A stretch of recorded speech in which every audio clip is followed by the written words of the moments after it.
Welcome to Deep Science Sleep. Close your eyes and imagine floating in the vast expanse of space, suspended in perfect stillness among the stars. The universe stretches endlessly in all directions, a velvet darkness punctuated by distant points of light. There's no sound here, no rushing wind, no urgent demands for your attention. Just the eternal quiet of the cosmos, patient and profound. As we drift together through this peaceful void, we're going to explore one of nature's most serene phenomena, a place where time itself slows to a gentle crawl, where the frantic pace of everyday life becomes meaningless, where moments stretch into eternities. We're going to visit a black hole, not as something to fear, but as one of the universe's most fascinating meditations on the nature of reality itself. Let your breathing slow, let your thoughts settle like cosmic dust, and prepare to discover how these mysterious objects reveal the deepest truths about time, space, and the surprising gentleness hidden at the heart of extreme physics.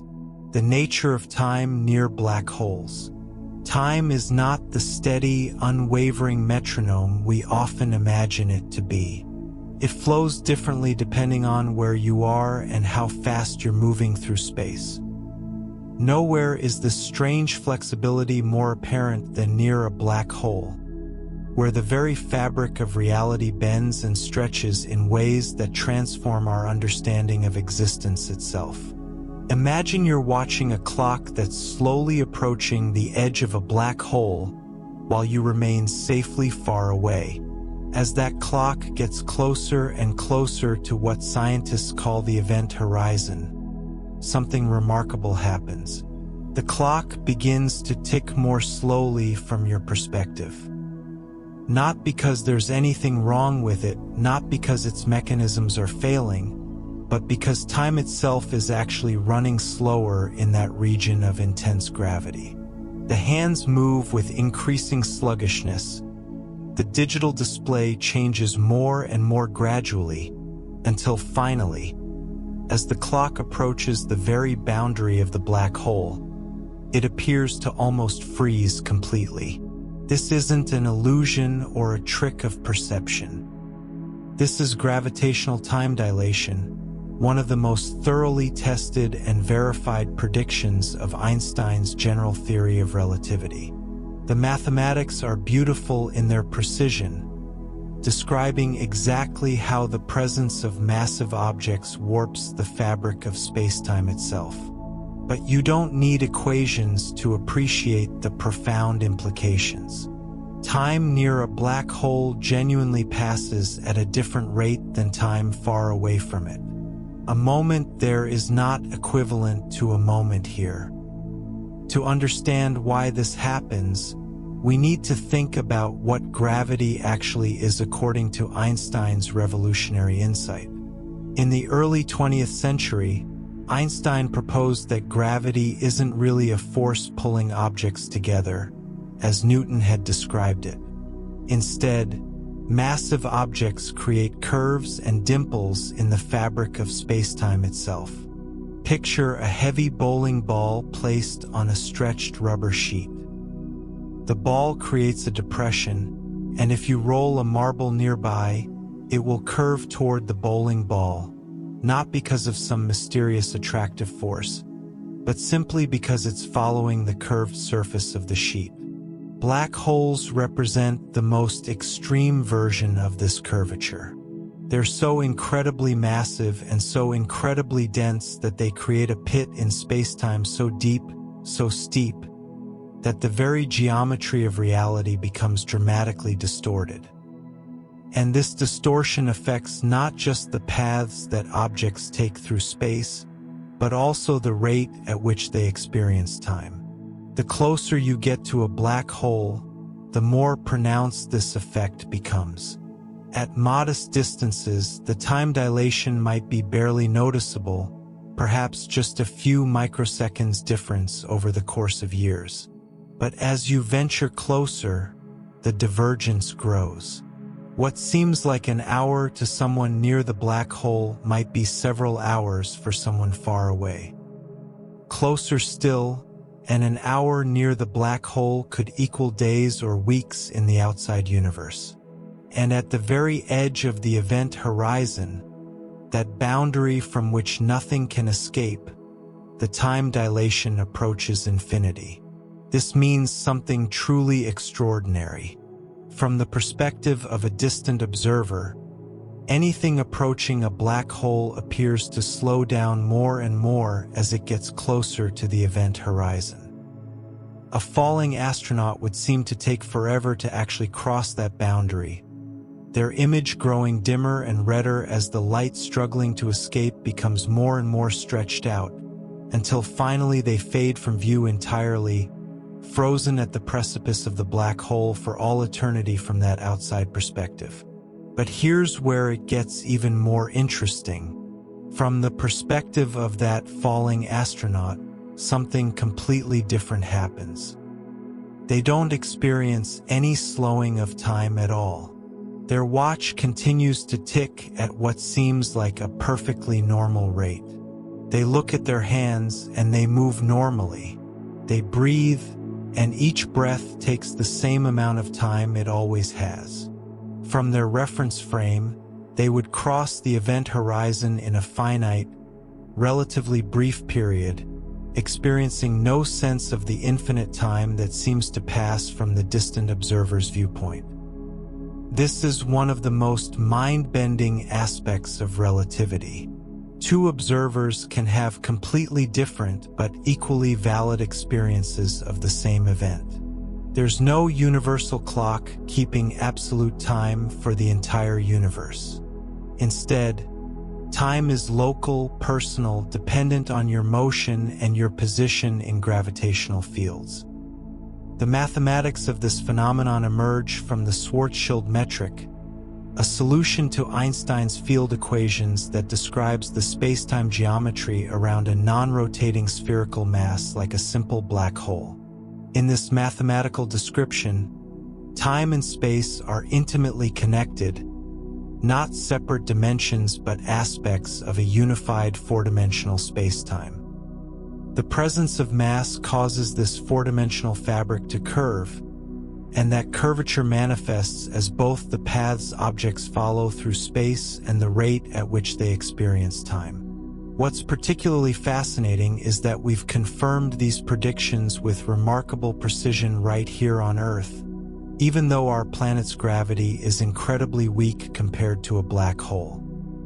Atomic clocks, which can measure time with extraordinary accuracy, tick at measurably different rates depending on their altitude. A clock at the top of a mountain runs slightly faster than an identical clock at sea level.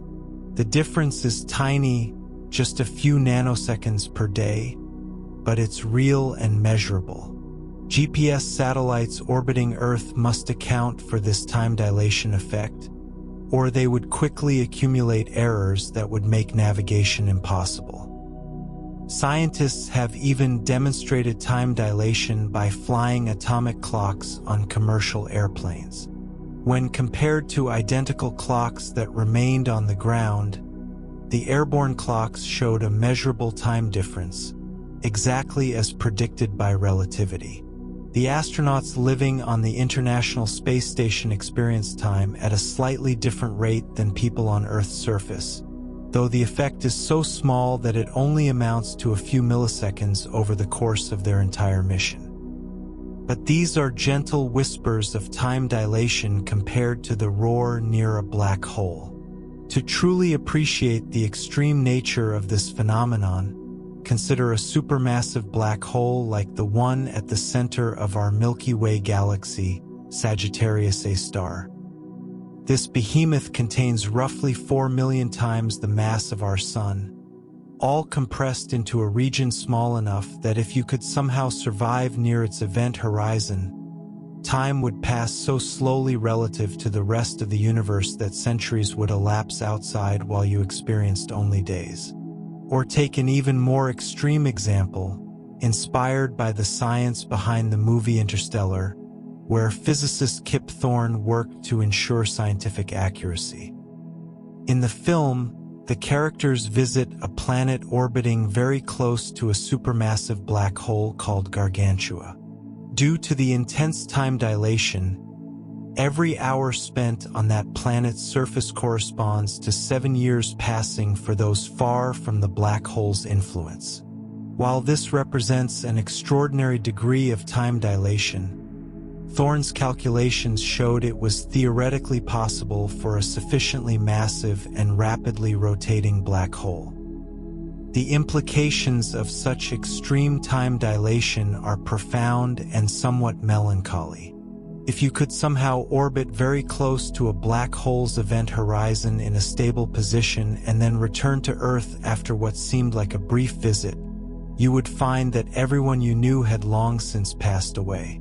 Civilizations would have risen and fallen. The world would be utterly transformed and unrecognizable. You would have traveled into the future without any possibility of return. This happens because, from your perspective near the black hole, time seems to be passing normally. You don't feel any different. You don't notice time slowing down because all the physical processes in your body, all the chemical reactions, all the electrical signals in your brain are all subject to the same time dilation equally. Everything slows down together in perfect synchronization, so from your local perspective, nothing seems amiss. Meanwhile, to someone watching from far away, you would appear to move in extreme slow motion, your actions taking an eternity from their viewpoint. They would age rapidly while you barely aged at all. Light from their location would be blue shifted as it fell down into the deep gravitational well where you orbit, carrying information about how rapidly time is passing in their reference frame compared to yours. The curvature of space-time near a black hole doesn't just affect the rate of time. It also affects the very geometry of space itself. Distances become warped and distorted. The shortest path between 2 points is no longer a straight line but a curve that follows the contours of the bent spacetime. This is why light, which always travels along the shortest path through spacetime, appears to bend when it passes near a massive object. The light isn't being pulled by a force. It's simply following the curved geometry of spacetime created by the object's mass. Near a black hole, this curvature becomes so extreme that light can actually orbit the black hole at a specific distance called the photon sphere. At this radius, light travels in circles around the black hole, neither falling in nor escaping outward. It's a precarious balance, and any small perturbation would send the light either spiraling into the black hole or escaping to space. If you could somehow position yourself at the photon sphere and look forward, you would theoretically see the back of your own head as light circumnavigated the black hole and returned to you.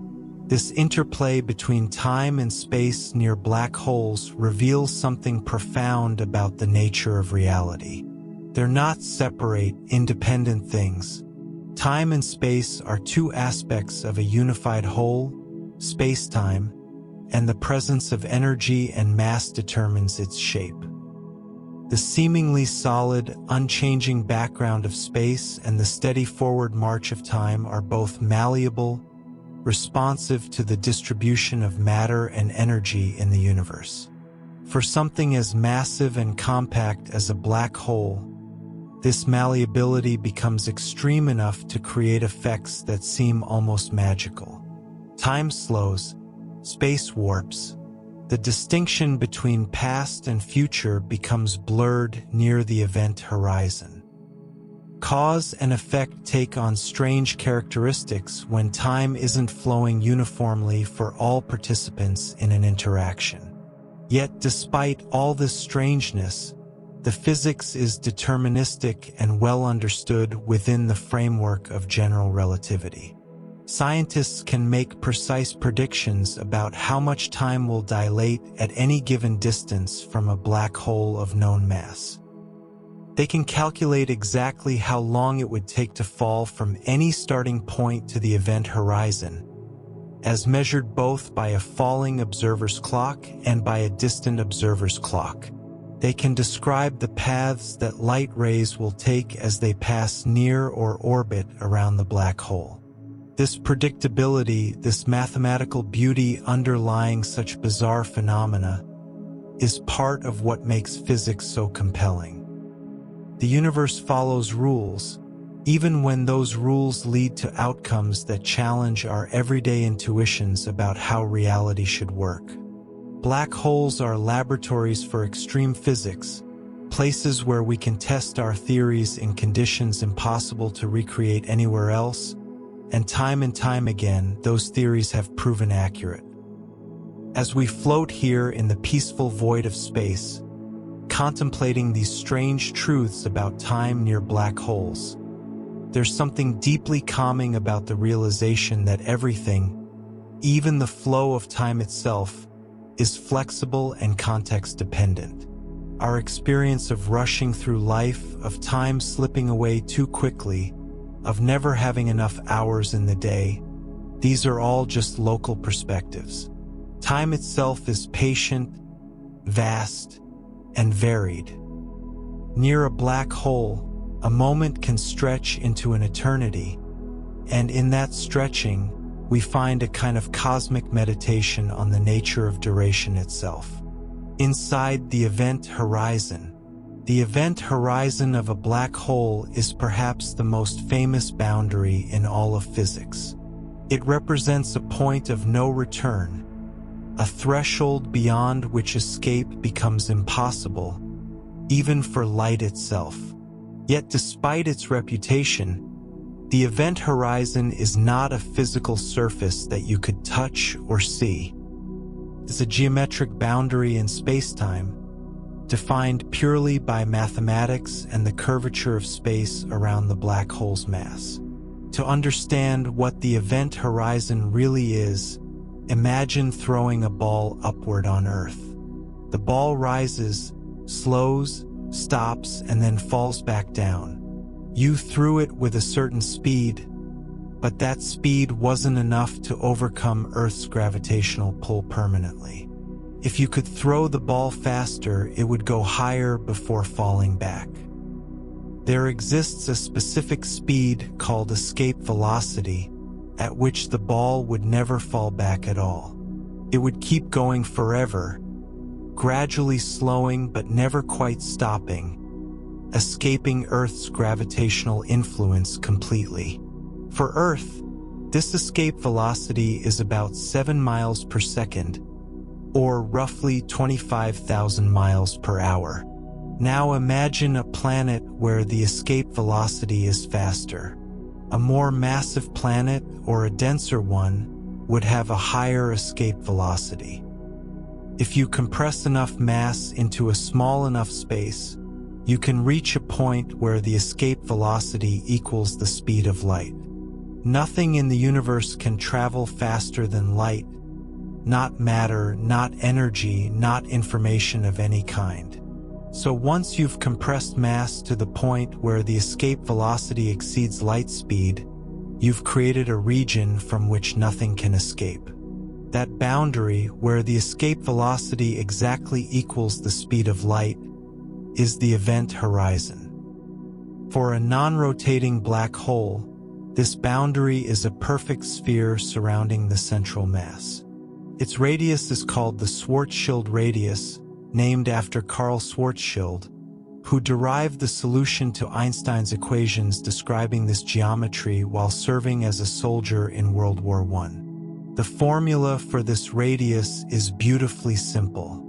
It's equal to 2 times the gravitational constant times the mass, divided by the speed of light squared. What matters most is that the radius is directly proportional to the mass. Double the mass and you double the event horizon size. This means that more massive black holes have larger event horizons.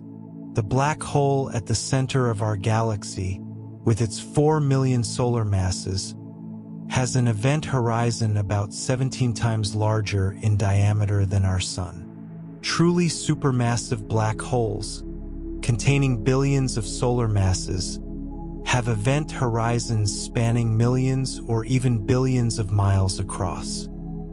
The most massive black holes known have event horizons larger than our entire solar system. Here's something that might surprise you. The density of a supermassive black hole, defined as its mass divided by the volume within its event horizon, can actually be quite low. In fact, for the most massive black holes, the average density within the event horizon can be less than that of water. This seems paradoxical. How can a black hole, the densest object in existence, have a density lower than water? The answer lies in understanding that all the mass is compressed at the central singularity, an infinitely small point at the very center.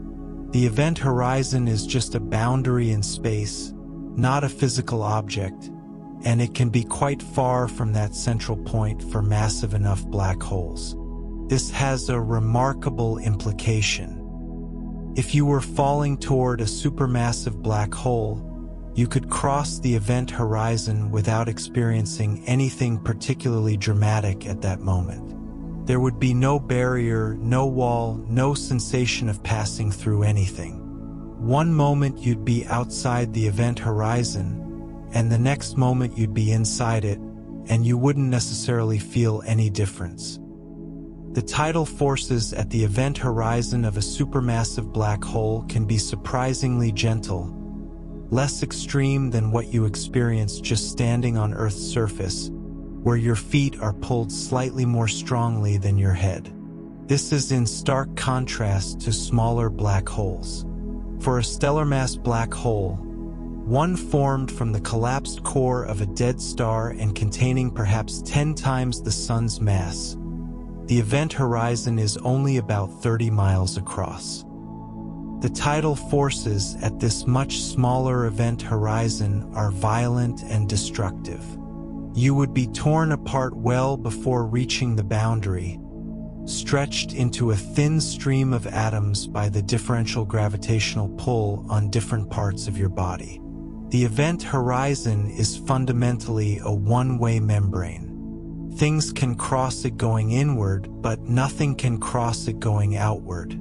This isn't because of any force preventing outward motion. It's because the geometry of spacetime itself is so severely warped inside the event horizon that all future directed paths, all possible trajectories that move forward in time, point toward the center of the black hole. Just as you can't travel backward in time, you can't travel outward from inside the event horizon. The very concept of outward loses its meaning. Every direction you could move in space leads deeper toward the central singularity. This is perhaps the most difficult aspect of black holes to truly internalize. We're used to thinking of space as a stage on which events occur, a fixed backdrop that doesn't change. But general relativity reveals that space itself is dynamic, responsive to the presence of mass and energy. Inside the event horizon, the warping is so extreme that the radial direction toward or away from the center becomes time-like rather than space-like. In normal space, you can choose to move left or right, up or down, forward or backward. These are spatial directions, and you have freedom to move in any of them. But you can't choose not to move forward in time. Time has a direction, an arrow, and you're compelled to follow it. Inside the event horizon, the direction toward the singularity becomes like time. You're compelled to move in that direction just as you're compelled to move forward in time. You can no more stop your approach to the singularity than you can stop aging. This is why escape is impossible. It's not a matter of not having a powerful enough rocket. It's that the very structure of spacetime doesn't permit outward motion. From the perspective of someone falling across the event horizon, particularly into a supermassive black hole, the crossing itself might be rather anticlimactic. You would see the universe behind you, the outside cosmos, but it would appear increasingly compressed into a shrinking circle. Light from the outside would be gravitationally blue-shifted as it fell in with you, becoming more energetic. Meanwhile, if you look toward the center of the black hole ahead of you, you would see increasingly redshifted light, stretched to longer wavelengths by the extreme spacetime curvature. The universe outside would appear to speed up from your perspective as you fell. Due to time dilation effects, you would see events in the distant cosmos unfold at an accelerated rate. Stars would evolve and die rapidly. Galaxies would shift and merge. In principle, if you fell long enough into a large enough black hole, you could watch billions of years of cosmic evolution play out before your eyes in what felt like hours or days. But this viewing window wouldn't last forever. Once you cross the event horizon, your fate is sealed.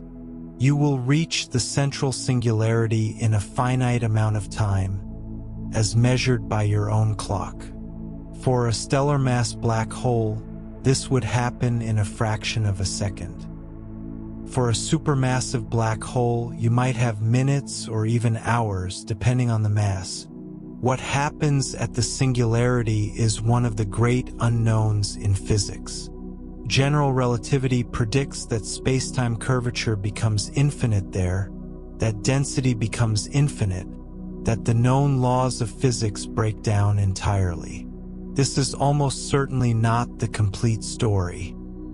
Most physicists believe that quantum effects, not included in classical general relativity, must become important at such extreme conditions. We need a theory of quantum gravity to truly describe what happens at the singularity, and despite decades of effort, we don't yet have a complete, tested theory that combines quantum mechanics with gravity in these most extreme scenarios. Some theories suggest the singularity might not be a point at all, but rather a high-energy region where spacetime itself becomes granular or foam-like at the Planck scale, the tiniest distances where quantum effects dominate. Others propose that inside black holes, spacetime might connect to other regions of space or even other universes through structures like wormholes. These ideas remain speculative, intriguing possibilities that await experimental or observational evidence. What we do know is that the event horizon successfully shields whatever strange physics occurs at the singularity from the outside universe.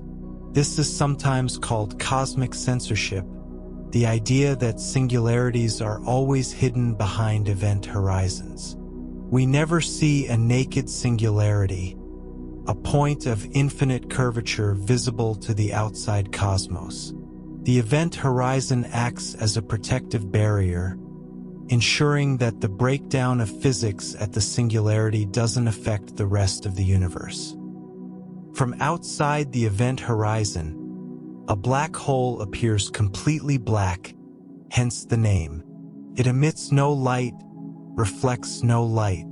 The only way we can detect black holes is by observing their gravitational effects on nearby matter or by detecting the radiation emitted by material falling toward the event horizon, which heats up to tremendous temperatures before crossing that final boundary. Interestingly, while nothing can escape from inside the event horizon classically, quantum mechanics suggests a different story. Stephen Hawking showed in the 1970s that black holes should emit thermal radiation due to quantum effects near the event horizon. This Hawking radiation causes black holes to slowly evaporate over time, though the process is extraordinarily slow for astrophysical black holes. We'll explore this phenomenon in greater detail later, But it's worth noting here that the event horizon is not quite as absolute a boundary as it might first appear. Quantum mechanics allows for subtle violations of the classical prohibition on escape, though these violations are so tiny for real black holes that they're impossible to observe with current technology. The event horizon also plays a crucial role in black hole thermodynamics, a fascinating branch of physics that reveals deep connections between gravity, quantum mechanics, and information theory. Black holes have a temperature inversely proportional to their mass. They have entropy proportional to the surface area of their event horizon. They obey laws analogous to the laws of thermodynamics. The event horizon's area never decreases in any classical process, similar to how entropy never decreases in a closed system according to the second law of thermodynamics. These connections hint at something profound about the nature of information and spacetime. The information content of a region of space seems to be encoded not in its volume but on its boundary, a principle called the holographic principle.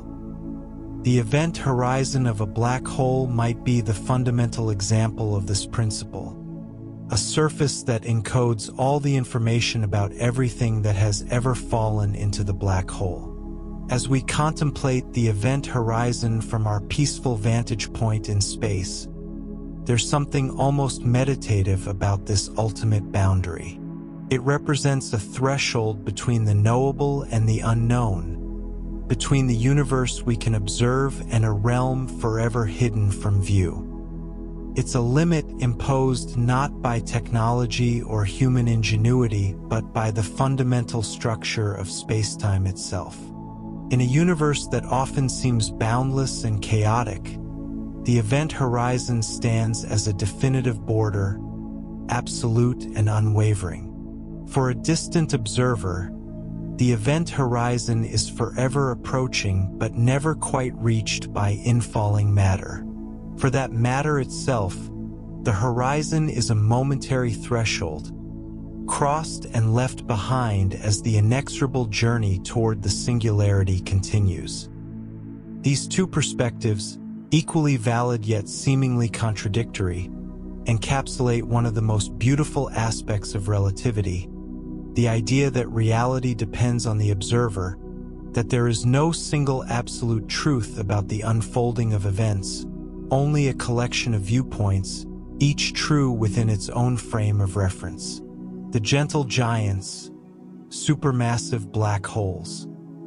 Not all black holes are created equal, and the differences between them reveal surprising truths about gravity, space-time, and the nature of these mysterious objects. While the popular imagination often focuses on stellar mass black holes, those formed from the collapsed cores of massive stars, the truly magnificent specimens are the supermassive black holes lurking at the centers of most galaxies.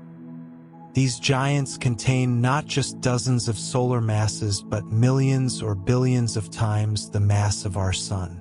The supermassive black hole at the center of the Milky Way, Sagittarius A*, pronounced Sagittarius A star, weighs in at roughly 4 million solar masses. The one at the center of the Andromeda Galaxy contains over 100 million solar masses. The most massive black holes we've discovered exceed 10 billion solar masses, containing as much matter as entire small galaxies. To put these numbers in perspective, imagine our Sun as a grain of sand. A stellar mass black hole might be equivalent to a handful of sand.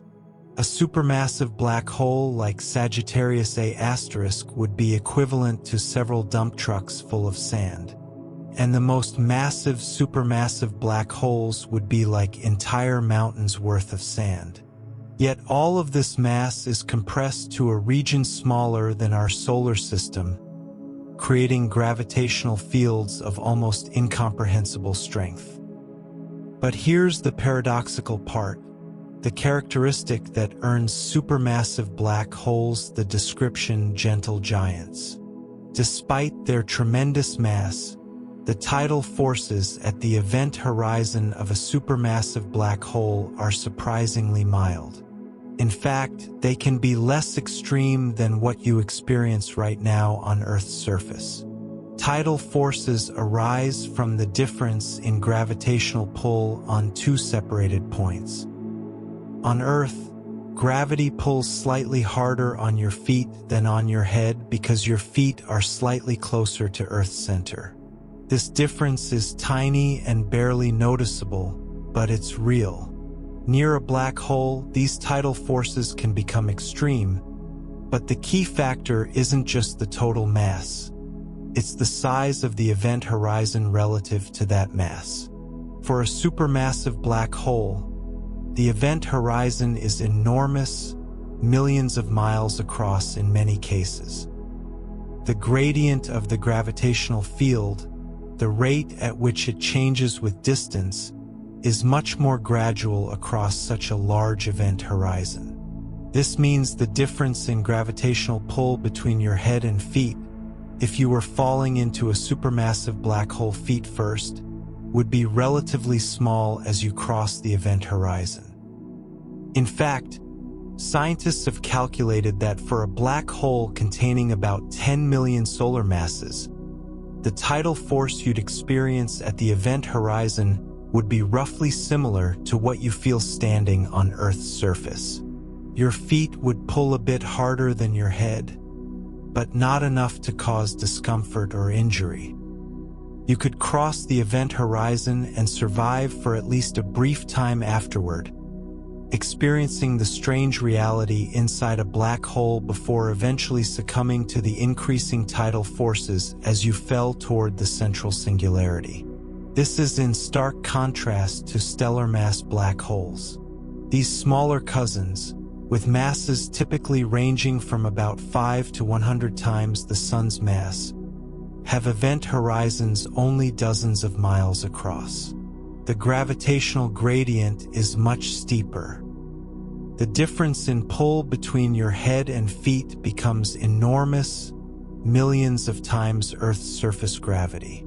You would be ripped apart by spaghettification long before reaching the event horizon. The gentleness of crossing a supermassive black hole's event horizon has inspired many thought experiments about what it would be like to fall into one. You wouldn't immediately notice the crossing. There would be no barrier, no sensation of passing through a membrane.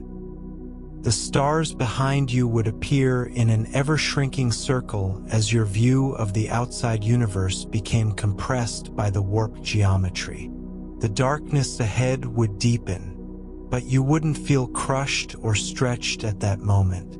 Only later, as you continued falling inward toward the singularity, would the tidal forces grow strong enough to become dangerous. Even then, in a sufficiently massive black hole, you might have hours or even days, as measured by your own clock, before reaching the point where tidal forces became lethal. This is a far cry from the instantaneous destruction that would await you at a stellar mass black hole's event horizon. The origin of supermassive black holes is one of the great mysteries in astrophysics. We know they exist. We've measured their masses.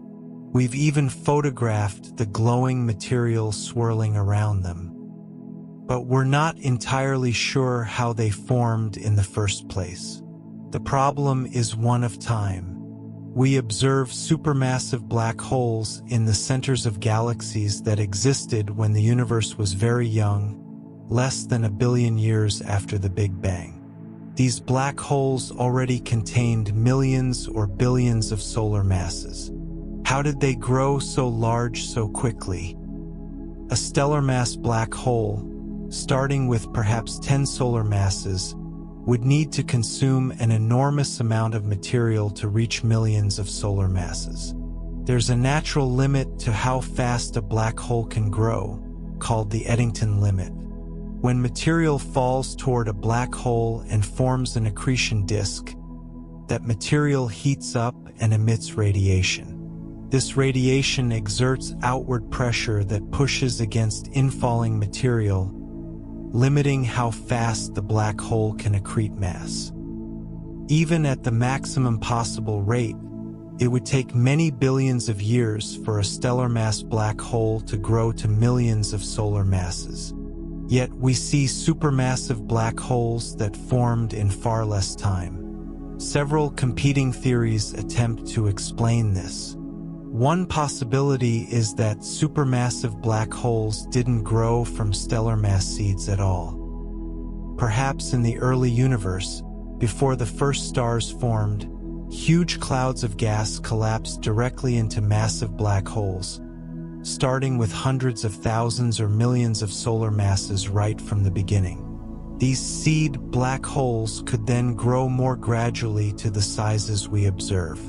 Another theory suggests that in the dense environment of the early universe, black holes merged frequently. When two black holes collide, they combine their masses, creating a larger black hole.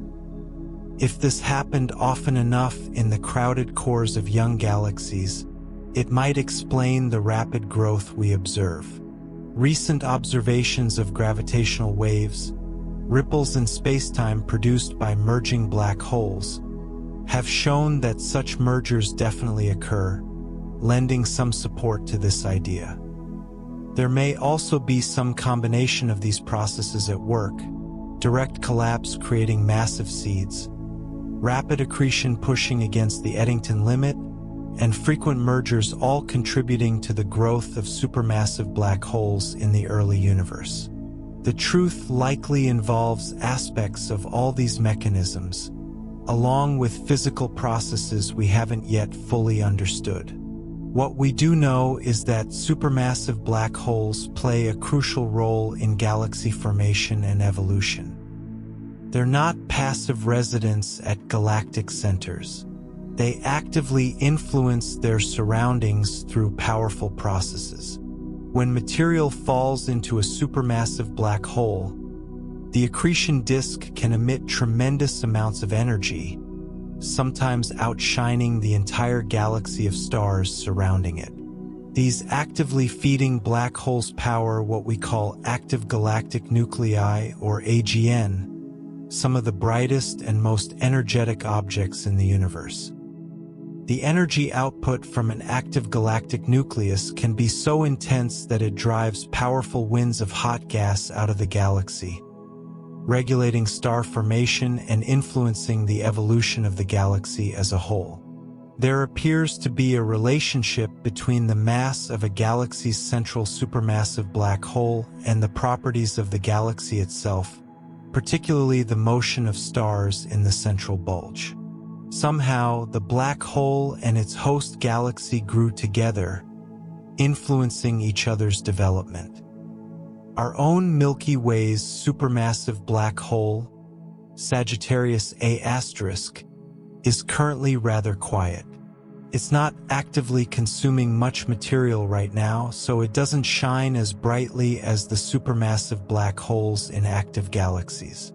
But we know it's there, lurking at the galactic center about 27,000 light-years from Earth, because we can observe stars orbiting around it.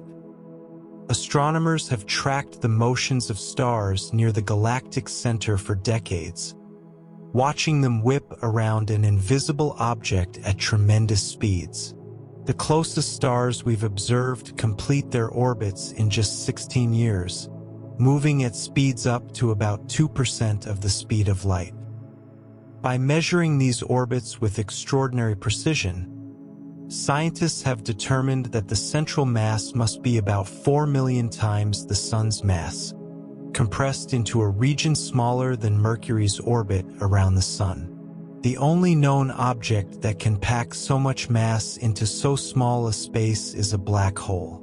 In 2019, the Event Horizon Telescope collaboration announced an even more remarkable achievement: the first direct image of a supermassive black hole's shadow.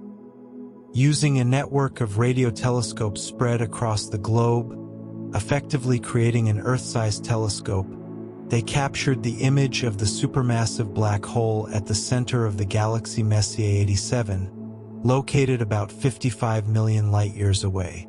This black hole contains 6.5 billion solar masses and has an event horizon about 100 billion miles across. The image showed a ring of glowing material surrounding a dark circular shadow, exactly as predicted by general relativity. The shadow is actually larger than the event horizon itself, because the black hole's gravity bends light from material behind it, making the dark region appear bigger than the actual event horizon. In 2022, the Event Horizon Telescope revealed an image of Sagittarius A* itself, our own galaxy's central black hole. Despite being much closer to us than M87's black hole, Sagittarius A* was actually harder to image because the material around it swirls and changes much more rapidly, varying on timescales of minutes. M87's black hole is so massive that its accretion disk changes more slowly, making the imaging easier despite the greater distance. These images represent monumental achievements in observational astronomy. For decades, black holes existed primarily in the realm of theory and indirect observation. Now we can actually see their shadows, visual confirmation of these extraordinary predictions of general relativity. The images match theoretical models with stunning precision, providing yet more evidence that our mathematical descriptions of spacetime curvature are accurate. The supermassive black holes we've discovered so far represent the largest concentration of mass in the smallest possible volume anywhere in the known universe. They are the ultimate examples of how gravity shapes spacetime. Yet despite their power, despite their ability to trap light itself, they possess a strange kind of gentleness in their size and in the gradual curvature of space at their event horizons. As we contemplate these gentle giants from our quiet vantage point among the stars, there's something awe-inspiring about their paradoxical nature. They are both violent and peaceful, both infinitely dense at their cores and surprisingly diffuse at their boundaries, both the products of cosmic catastrophe and the patient shepherds of galactic evolution. They embody the extremes of physics while teaching us that those extremes can sometimes manifest in surprisingly gentle ways. The warping of space and light. One of the most visually striking effects of black holes is their ability to bend light, creating spectacular distortions in the appearance of the cosmos around them. This phenomenon, called gravitational lensing, arises directly from the curvature of spacetime that we've been exploring. Light doesn't actually bend in the usual sense. Instead, it travels in perfectly straight lines through spacetime, but when spacetime itself is curved, those straight lines follow curved paths through space. Imagine a beam of light traveling across the universe, moving through the darkness on its long journey from a distant star or galaxy. In the absence of any massive objects nearby, that light travels in what we would call a straight line, the shortest distance between 2 points. But if the light passes near a black hole, something remarkable happens. The curved spacetime around the black hole causes the light's path to curve as well, deflecting it from its original trajectory. This isn't unique to black holes. All massive objects bend light to some degree. Einstein's general theory of relativity predicted this light bending, and it was famously confirmed in 1919 during a solar eclipse. Astronomers observed stars that appeared to be very close to the sun in the sky. During the eclipse, with the sun's glare blocked by the moon, they could measure the positions of these stars with precision. The stars appeared slightly shifted from where they should be based on their known positions in the night sky when the sun is elsewhere. The sun's gravity was bending their light, making them appear slightly displaced. That displacement was tiny, just a couple of arc seconds, about 1/1000th of a degree. But for black holes, the bending can be far more extreme. Light passing close to a black hole can be deflected by large angles, sometimes even orbiting the black hole multiple times before finally escaping to space or falling through the event horizon. At a specific distance from a black hole called the photon sphere, light can orbit in a perfect circle. This is an unstable orbit. Any tiny perturbation would send the light either falling into the black hole or escaping to space. But in principle, a photon could circle the black hole forever at this precise distance. For a non-rotating black hole, the photon sphere exists at 1.5 times the Schwarzschild radius, 50% farther from the center than the event horizon itself. If you could somehow position yourself at the photon sphere and look in any direction, you would see increasingly distorted and compressed images of the universe around the black hole. Light from behind you could travel halfway around the black hole and enter your eyes from the front, creating the bizarre possibility of seeing the back of your own head. Of course, the tidal forces at the photon sphere would make this thought experiment lethal in practice, but the geometry is fascinating. The most extreme light bending occurs right at the edge of the black hole's shadow, the dark circle we see in images like those from the Event Horizon Telescope. This shadow is bounded by light rays that are orbiting the black hole at the photon sphere before escaping. Inside this shadow, we're seeing the event horizon itself and any light rays that fell into the black hole. Outside the shadow, we see the bright glow of the accretion disk, but distorted and magnified by gravitational lensing. In fact, when you look at an image of a black hole's shadow surrounded by its glowing accretion disk, you're seeing something quite remarkable. Part of the glow is from the disk material that's actually behind the black hole, from our perspective.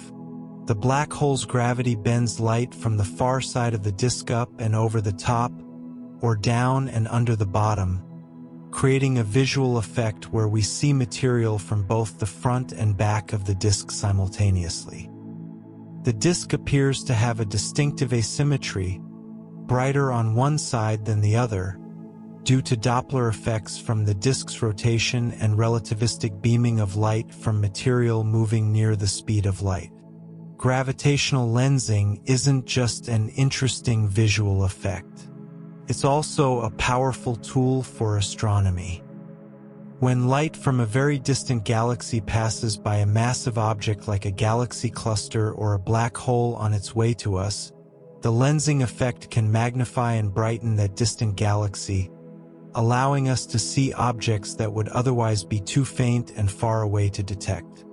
Astronomers use this natural magnification to study the early universe, observing galaxies that formed when the cosmos was young.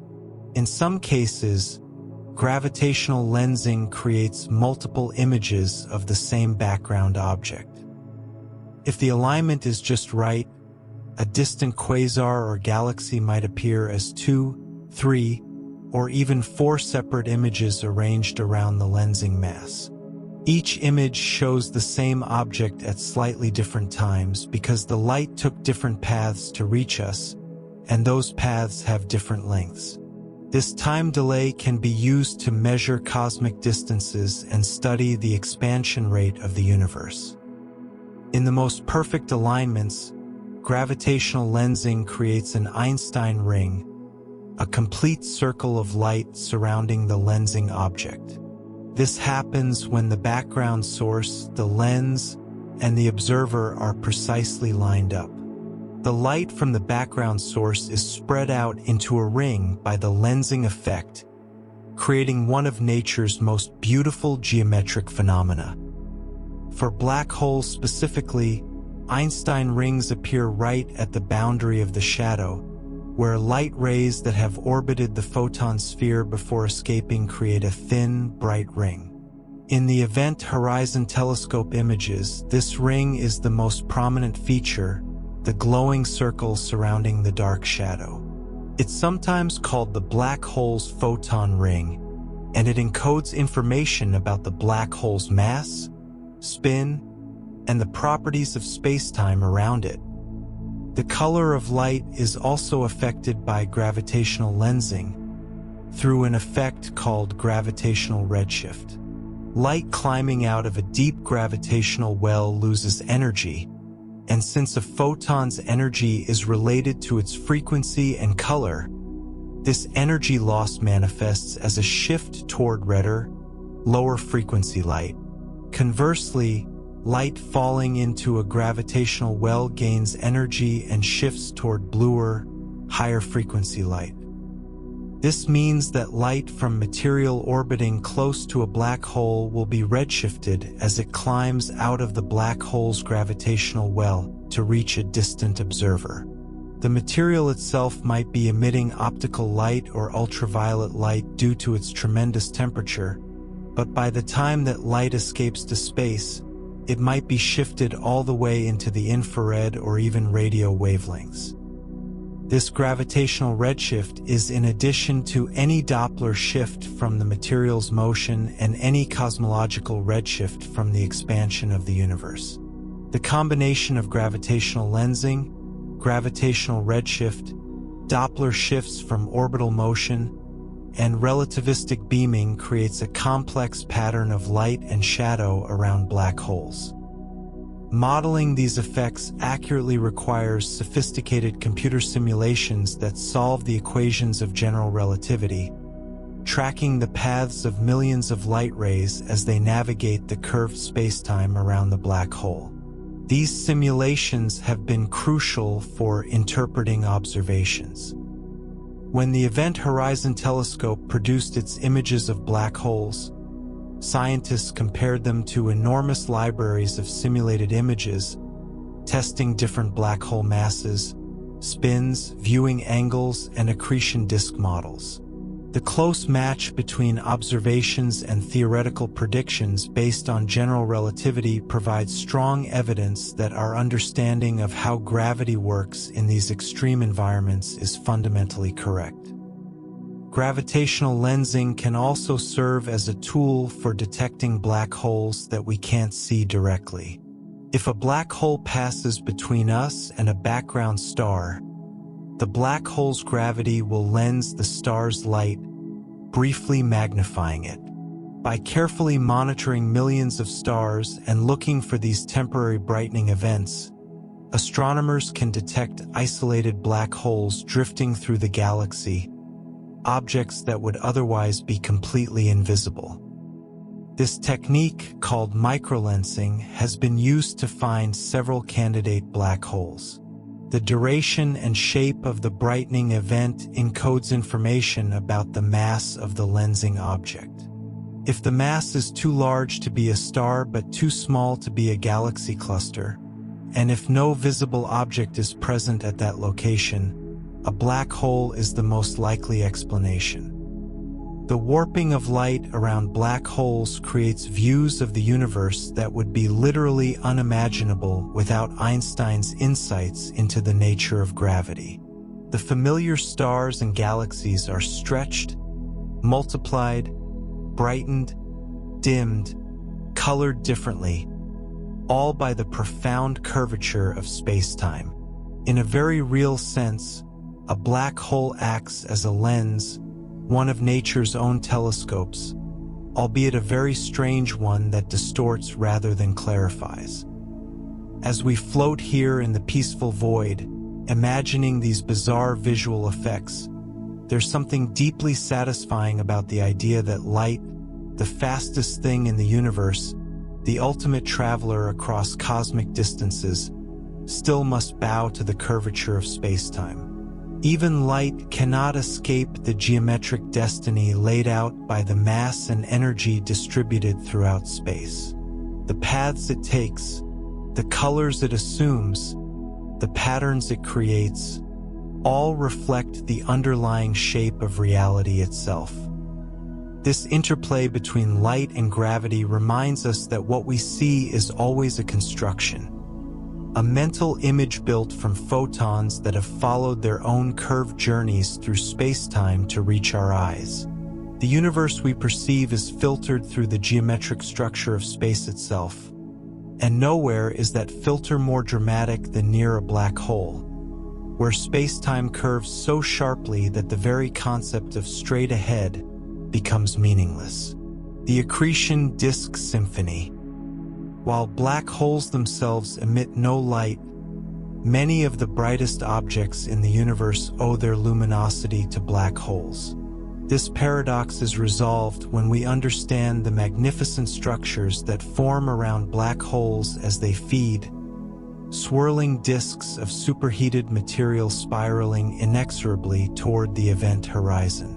These accretion disks are cosmic engines, converting gravitational potential energy into heat and light with remarkable efficiency. Imagine a black hole drifting through space, encountering a cloud of gas or passing near a star.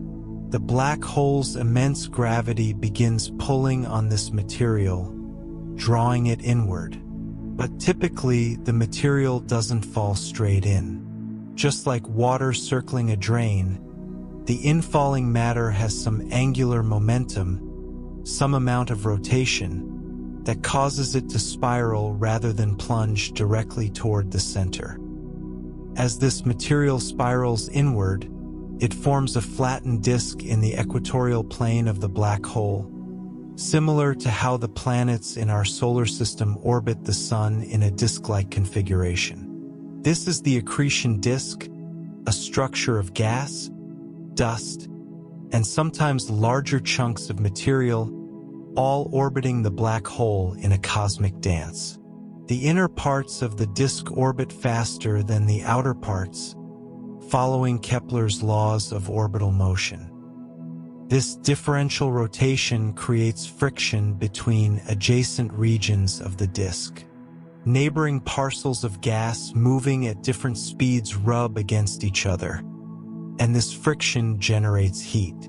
Not a little heat, tremendous amounts of heat. The temperatures in the inner accretion disk can reach millions or even billions of degrees. At these temperatures, the gas becomes ionized, forming a plasma where electrons are stripped from their atoms. This hot plasma radiates energy across the electromagnetic spectrum. The inner regions, hottest and most energetic, emit X-rays and even gamma rays. Slightly farther out, the disk radiates in ultraviolet light. The outer cooler regions emit visible light and infrared radiation. For a stellar mass black hole in a binary system with a normal star, the accretion disk typically emits most strongly in X-rays. The material pulled from the companion star forms a disk around the black hole, heating up as it spirals inward. These X-ray binary systems are some of the brightest X-ray sources in the sky, and they're how we first detected stellar mass black holes. The X-rays were too intense and too rapidly variable to come from a normal star.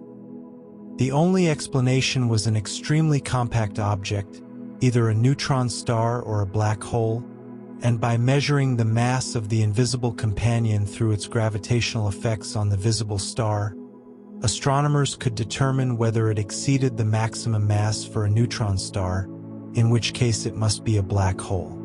For supermassive black holes in galaxy centers, the accretion disks can be even more spectacular. When a supermassive black hole is actively feeding, consuming large amounts of gas and dust, the accretion disk can outshine all the billions of stars in its host galaxy combined. These active galactic nuclei, as they're called, can be so bright that they're visible across billions of light-years of space. The most extreme examples are quasars. quasi-stellar objects that appear as bright point sources of light. For decades after their discovery, quasars puzzled astronomers. They were incredibly distant yet incredibly bright, emitting as much energy as thousands of galaxies from a region no larger than our solar system. The only mechanism that could explain such prodigious energy output was accretion onto a supermassive black hole. A spinning disk of material around a billion solar mass black hole, heated by friction to extreme temperatures, could account for the observed luminosity. Remarkably, the process of accretion onto a black hole is one of the most efficient energy conversion processes in nature. When matter falls into a black hole, it can convert up to about 40% of its mass into energy, depending on how fast the black hole is spinning. For comparison, nuclear fusion in stars, the process that powers the sun, converts less than 1% of mass into energy. The accretion disk around a black hole is a far more powerful engine than even the nuclear furnaces at the hearts of stars. This energy doesn't come from the black hole itself, which emits nothing. It comes from the gravitational potential energy of the infalling material. As matter spirals closer to the black hole, it falls deeper into the gravitational well, and the energy it loses to gravity is converted into heat through friction in the disk. Eventually, the material crosses the event horizon and is lost to the outside universe. But before that final plunge, it can shine brilliantly. The structure of an accretion disk is complex and dynamic. The material doesn't flow smoothly and steadily inward. Instead, the disk is turbulent, with eddies and currents and magnetic fields threading through the plasma. The source of this turbulence was a mystery for many years. Simple friction alone wasn't enough to explain how quickly angular momentum could be transported outward through the disk, allowing material to spiral inward. The answer came from understanding magnetohydrodynamics, the physics of electrically conducting fluids in magnetic fields.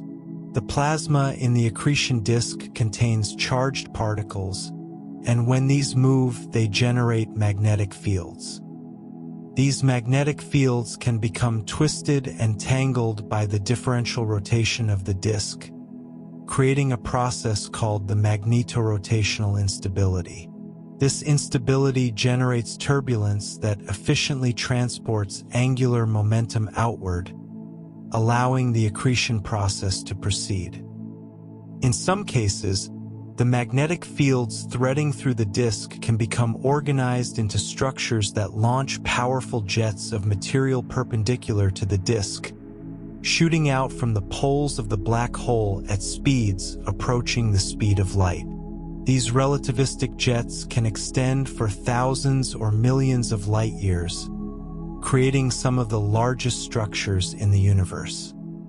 The energy to power these jets comes from the rotational energy of the black hole itself, extracted through processes involving the magnetic fields and the frame-dragging effect near a spinning black hole.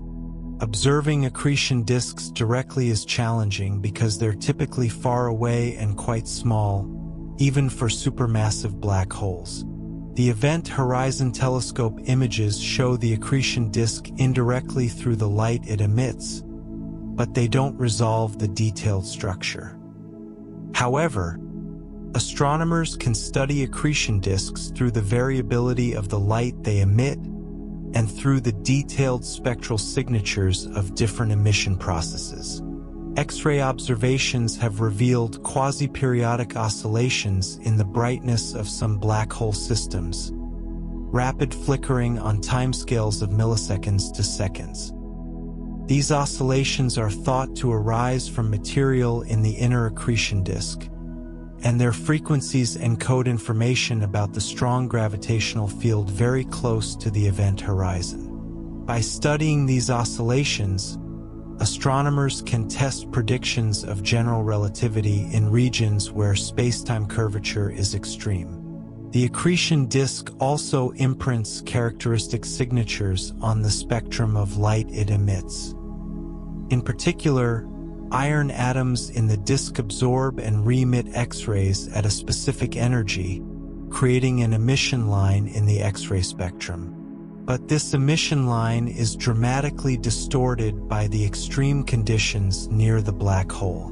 Doppler shifts from the disk's rapid orbital motion, gravitational redshift from the deep gravitational well, and the relativistic motion of material near the speed of light all combine to stretch the emission line into a broad, asymmetric feature.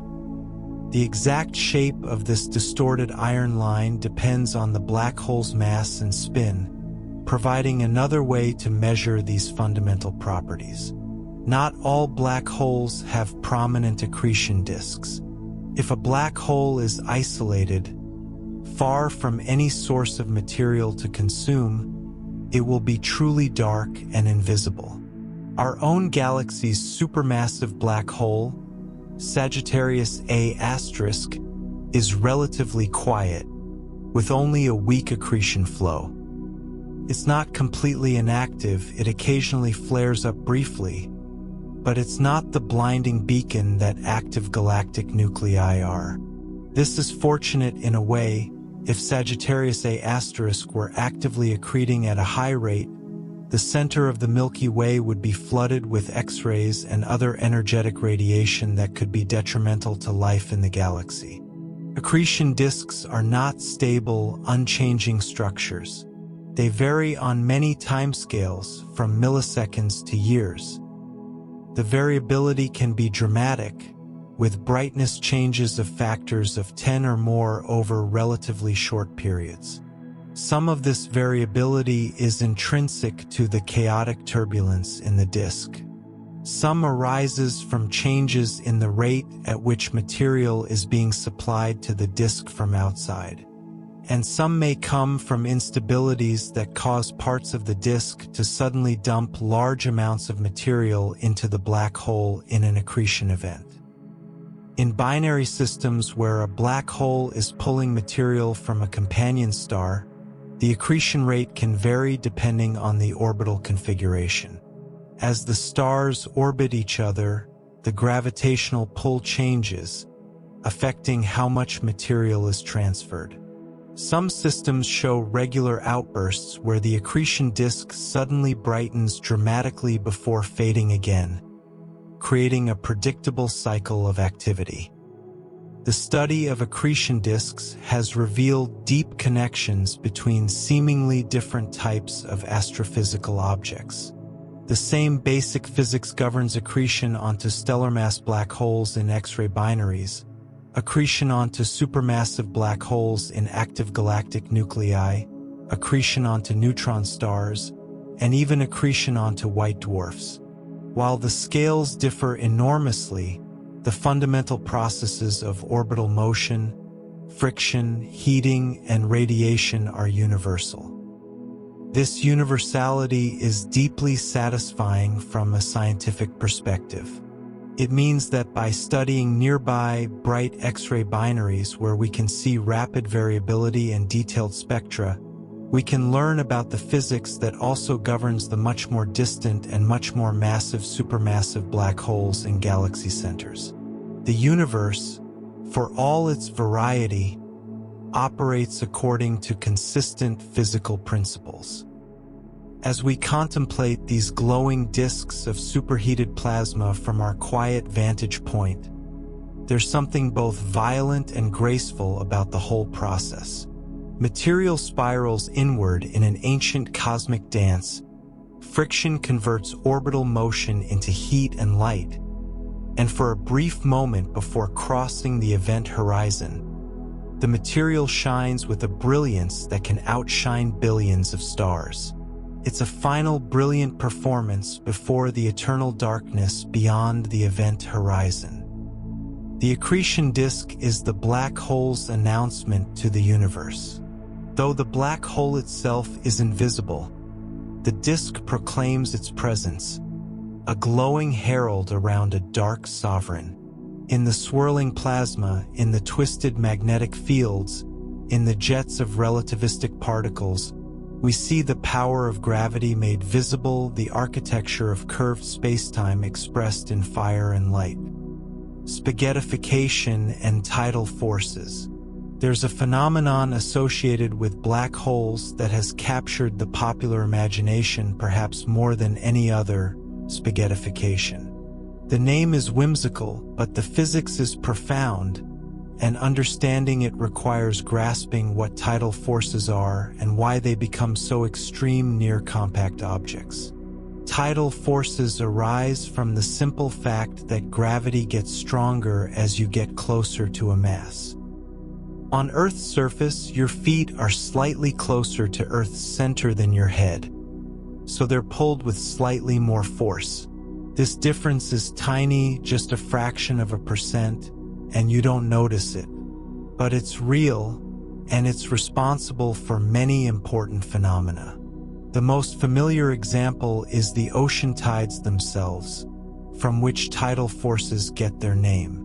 The moon's gravity pulls on the near side of Earth more strongly than the far side because the near side is closer to the moon. This differential pull deforms Earth's oceans, creating bulges on both the near and far sides and giving us twice daily tides as Earth rotates beneath these bulges.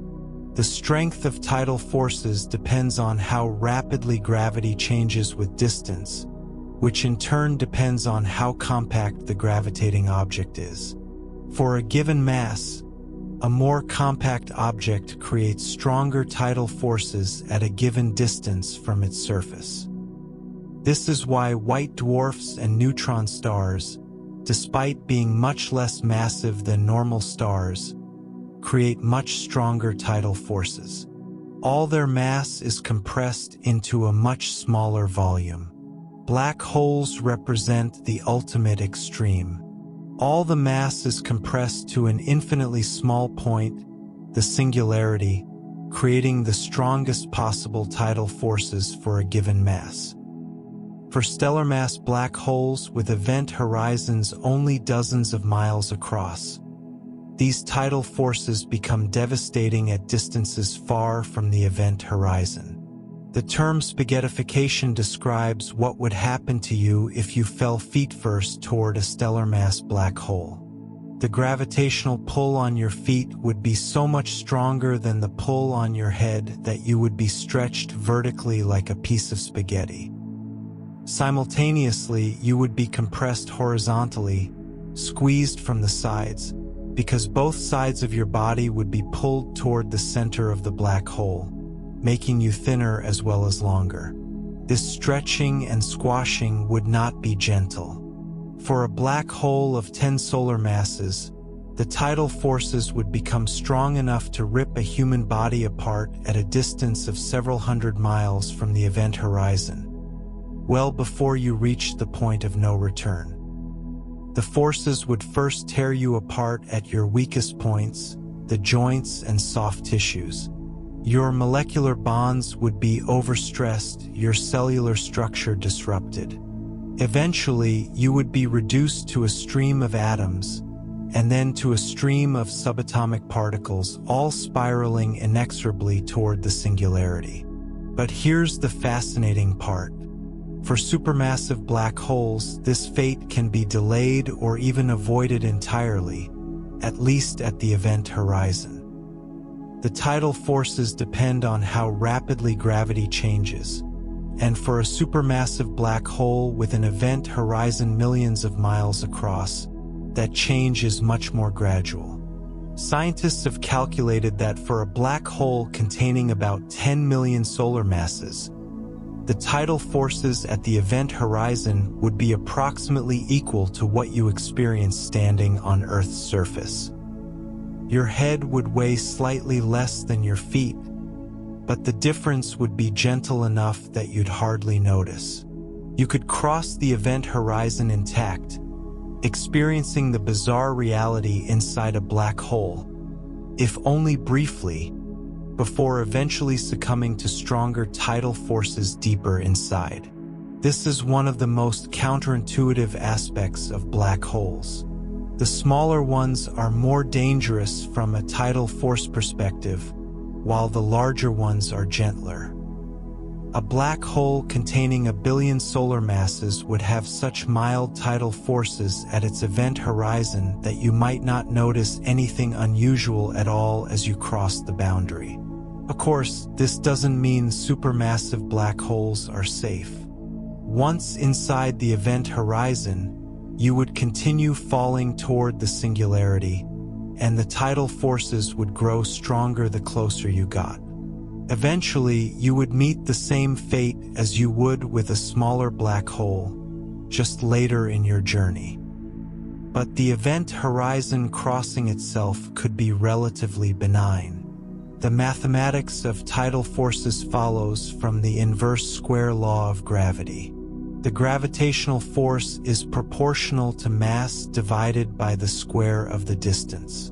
If we calculate how much the force changes over a small distance, we find that the tidal force is proportional to mass divided by the cube of distance, and it's also proportional to the size of the object experiencing the tidal force.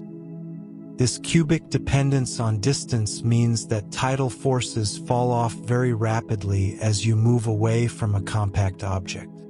Double your distance, and the tidal force drops to 1/8. This is why tidal forces only become important very close to the black hole, within a distance comparable to a few times the Schwarzschild radius. For stellar mass black holes, this critical distance is relatively large compared to the event horizon. The region where tidal forces would tear you apart extends well beyond the event horizon itself. But for supermassive black holes, the event horizon is so large that the tidal forces there are surprisingly weak. The really destructive tidal forces only kick in much closer to the singularity, deep inside the event horizon. Interestingly, it's not just humans or spacecraft that would be spaghettified. Stars can suffer the same fate when they venture too close to a supermassive black hole. These events, called tidal disruption events, occur when a star wanders too close to a galaxy's central black hole. The tidal forces overcome the star's own gravity holding it together, and the star is literally torn apart, with half of its material flung out into space and the other half falling into the black hole. These tidal disruption events create bright flares that astronomers can detect from Earth, even in distant galaxies. The infalling stellar debris forms a temporary accretion disk that glows brightly in optical and ultraviolet light for months or years before fading. Each event offers a chance to study the properties of otherwise quiescent supermassive black holes and to watch in real time as a star meets its dramatic end. The observational signatures of tidal disruption events match theoretical predictions quite well, providing further evidence that our understanding of gravity and tidal forces in extreme environments is correct. The rate at which these events occur, the luminosities they reach, and the way they evolve over time all align with models based on general relativity and the physics of gas dynamics. Tidal forces aren't always destructive. In fact, they've played a crucial role in shaping many structures in the universe. Tidal interactions between galaxies can trigger waves of star formation, create spectacular spiral arm patterns, and even lead to galactic mergers. The tidal forces that Earth exerts on the Moon have locked the Moon's rotation so that it always shows the same face to Earth. Tidal heating, the generation of heat from internal friction caused by tidal forces, keeps some of Jupiter's and Saturn's moons geologically active despite being far from the Sun. But near black holes, tidal forces reach their destructive maximum. The gradient of the gravitational field becomes so steep that no known material can withstand the stress. Molecular bonds break, atomic nuclei are torn from their electron clouds, and matter is reduced to its fundamental constituents. There's a poetic irony in this. Black holes are regions where matter becomes infinitely compressed at the singularity. Yet the journey to that singularity often involves being stretched to the point of complete disruption. Compression and stretching, two opposite processes, both occurring in extreme forms near the same object. For any extended object, not just humans but satellites or planets or stars, there exists a limit called the Roche limit, the distance within which tidal forces will tear the object apart. For a rigid object, the Roche limit is about 2.4 times the radius of the primary body.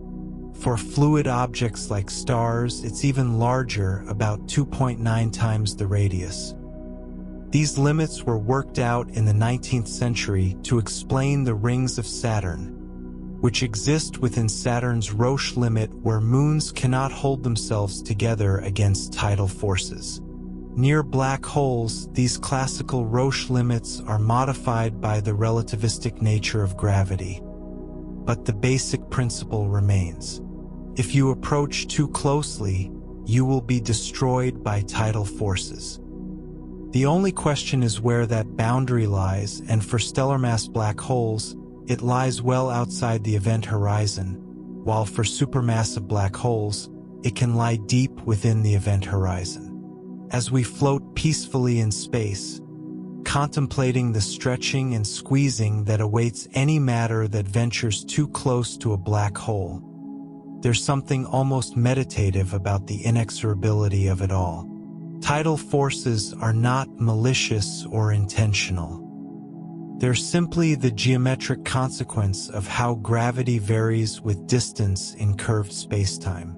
They operate with perfect mathematical precision, neither cruel nor kind, merely expressing the underlying structure of reality.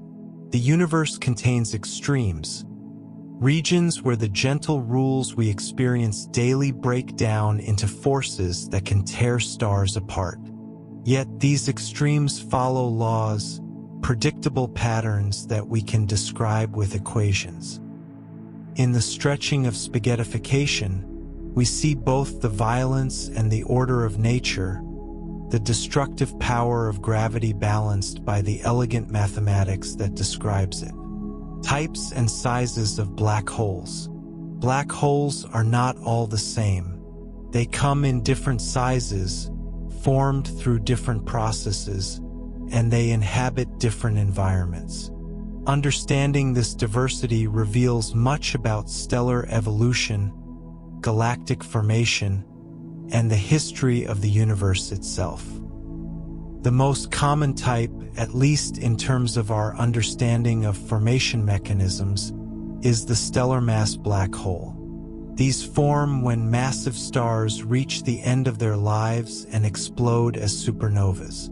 Not all stars can become black holes, only the most massive ones, those born with at least 20 or 30 times the mass of our Sun. These stellar giants live fast and die young. They burn through their nuclear fuel rapidly, creating heavier and heavier elements through fusion in their cores. Hydrogen fuses to helium, then helium to carbon and oxygen, then on through neon, magnesium, silicon, finally culminating in iron. Iron is the end of the line for fusion. Fusing iron requires energy input rather than releasing energy. So once a massive star's core is predominantly iron, fusion stops. Without the outward pressure from fusion to balance gravity's inward pull, the core collapses catastrophically. In less than a second, the core implodes, compressing to nuclear densities and beyond. The collapse is so violent that it rebounds, sending a shock wave outward through the star's outer layers and blasting them into space in a brilliant supernova explosion. What remains depends on the mass of the core. If the core is below about 3 solar masses, it becomes a neutron star, an object where matter is compressed to the density of an atomic nucleus. But if the core exceeds this threshold, nothing can stop the collapse. Gravity overwhelms all known forces, and the core continues shrinking until it forms a singularity surrounded by an event horizon. A stellar mass black hole is born.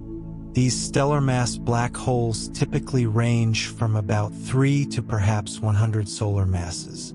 The exact upper limit is uncertain because we don't fully understand how the most massive stars evolve and die. Very massive stars might lose so much mass through stellar winds that even if they start with hundreds of solar masses, their cores at the time of collapse are much smaller. Or they might undergo parent stability supernovas that completely destroy the star, leaving no remnant at all. The details remain an active area of research. We've detected about 50 stellar mass black holes in our galaxy through observations of X-ray binary systems, where the black hole strips material from a companion star. But calculations suggest there could be as many as 100 million stellar mass black holes in the Milky Way, the vast majority isolated and invisible, silent gravitational ghosts wandering through the darkness between stars. At the other end of the mass spectrum are the supermassive black holes we've already discussed, containing millions to billions of solar masses and residing at the centers of galaxies. These are well documented through observations of stellar orbits, active galactic nuclei, and direct imaging of their shadows. But between these two well-established categories lies a mysterious gap, the realm of intermediate mass black holes. Theory suggests these should exist, black holes with masses ranging from hundreds to hundreds of thousands of solar masses, but we've found very few convincing examples. The reason for this scarcity is unclear.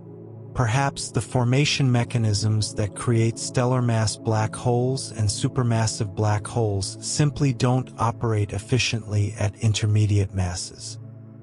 Or perhaps intermediate mass black holes exist but are hard to detect because they're not in the bright X-ray binary systems that reveal stellar mass black holes, and they're not massive enough to dominate galactic centers the way supermassive black holes do.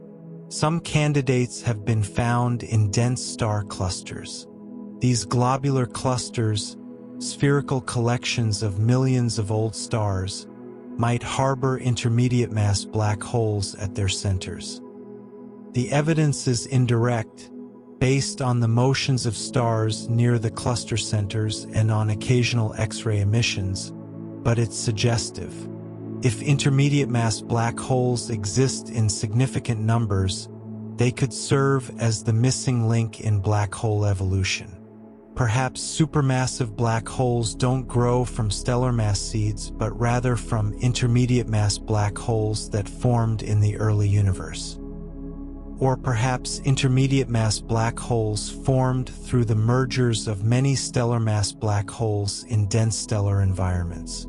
Either way, finding and characterizing these intermediate objects is a priority for black hole astronomy. Recently, gravitational wave detectors have opened a new window on black holes. When two black holes orbit each other and eventually merge, they emit gravitational waves, ripples in spacetime that propagate outward at the speed of light. The LIGO and Virgo detectors have observed dozens of these merger events, revealing a population of stellar mass black holes that we couldn't detect through X-ray observations. Interestingly, some of the black holes detected through gravitational waves have masses in a range that was thought to be unlikely based on stellar evolution theory. There's a mass gap between about 50 and 120 solar masses where stellar mass black holes weren't expected to form due to parent stability supernovas. Yet gravitational wave observations have found black holes in this range, suggesting either that our understanding of stellar evolution needs revision or that these black holes formed through alternative mechanisms like previous mergers. There's also speculation about an even more extreme category, primordial black holes. These hypothetical objects would have formed in the first fraction of a second after the Big Bang, created by density fluctuations in the early universe rather than stellar collapse. Primordial black holes could have any mass, from microscopic to supermassive, depending on the size of the density fluctuation that created them. If primordial black holes exist and if enough of them formed, they could account for some or all of the dark matter that dominates the universe's mass. Dark matter is the invisible substance that exerts gravitational pull on galaxies and galaxy clusters, accounting for about 85% of all matter in the universe. We don't know what dark matter is made of. It doesn't emit or absorb light, and it doesn't interact through any force except gravity. Primordial black holes would fit that description perfectly. However, various observations constrain how much of the dark matter could be in primordial black holes. The cosmic microwave background, the afterglow of the Big Bang, shows patterns that limit how much matter could have been concentrated in black holes in the early universe. Microlensing surveys, which look for the gravitational lensing effect of objects passing between us and background stars, place limits on how many compact objects of various masses exist in the galaxy. While primordial black holes haven't been ruled out entirely, they can't account for all the dark matter. Another exotic possibility is mini or micro black holes. If extra dimensions of space exist beyond the familiar three, as some theories of quantum gravity suggest, then black holes might be much easier to create than we think. In principle, particle colliders like the Large Hadron Collider might even create tiny black holes during high-energy collisions. Before anyone panics, these hypothetical micro black holes would be completely harmless. They would evaporate essentially instantaneously through Hawking radiation, existing for far less than a trillionth of a second. They would have masses far too small to be gravitationally dangerous. And there's no evidence they can actually be created. This is pure speculation based on theories that are far from proven. The variety of black hole types and masses reflects the diverse processes that can lead to gravitational collapse. From stellar cores collapsing in supernovas, to direct collapse of huge gas clouds in the early universe, to mergers of smaller black holes building larger ones, to hypothetical quantum processes in the Big Bang, many pathways could create these exotic objects. What unites all black holes, regardless of their mass or origin, is the fundamental simplicity of their structure. According to general relativity, a black hole is completely described by just three numbers: its mass, its electric charge, and its angular momentum or spin. Everything else about the matter that formed the black hole, what it was made of, how it was arranged, its temperature, its composition, all of that information is erased when the event horizon forms. This is sometimes called the no-hair theorem, the idea that black holes have no additional features or hair beyond these three fundamental properties. This simplicity is both elegant and puzzling. It means that two black holes with the same mass, charge, and spin are completely identical, even if one formed from the collapse of a pure hydrogen star and the other from a mixed composition star with heavy elements.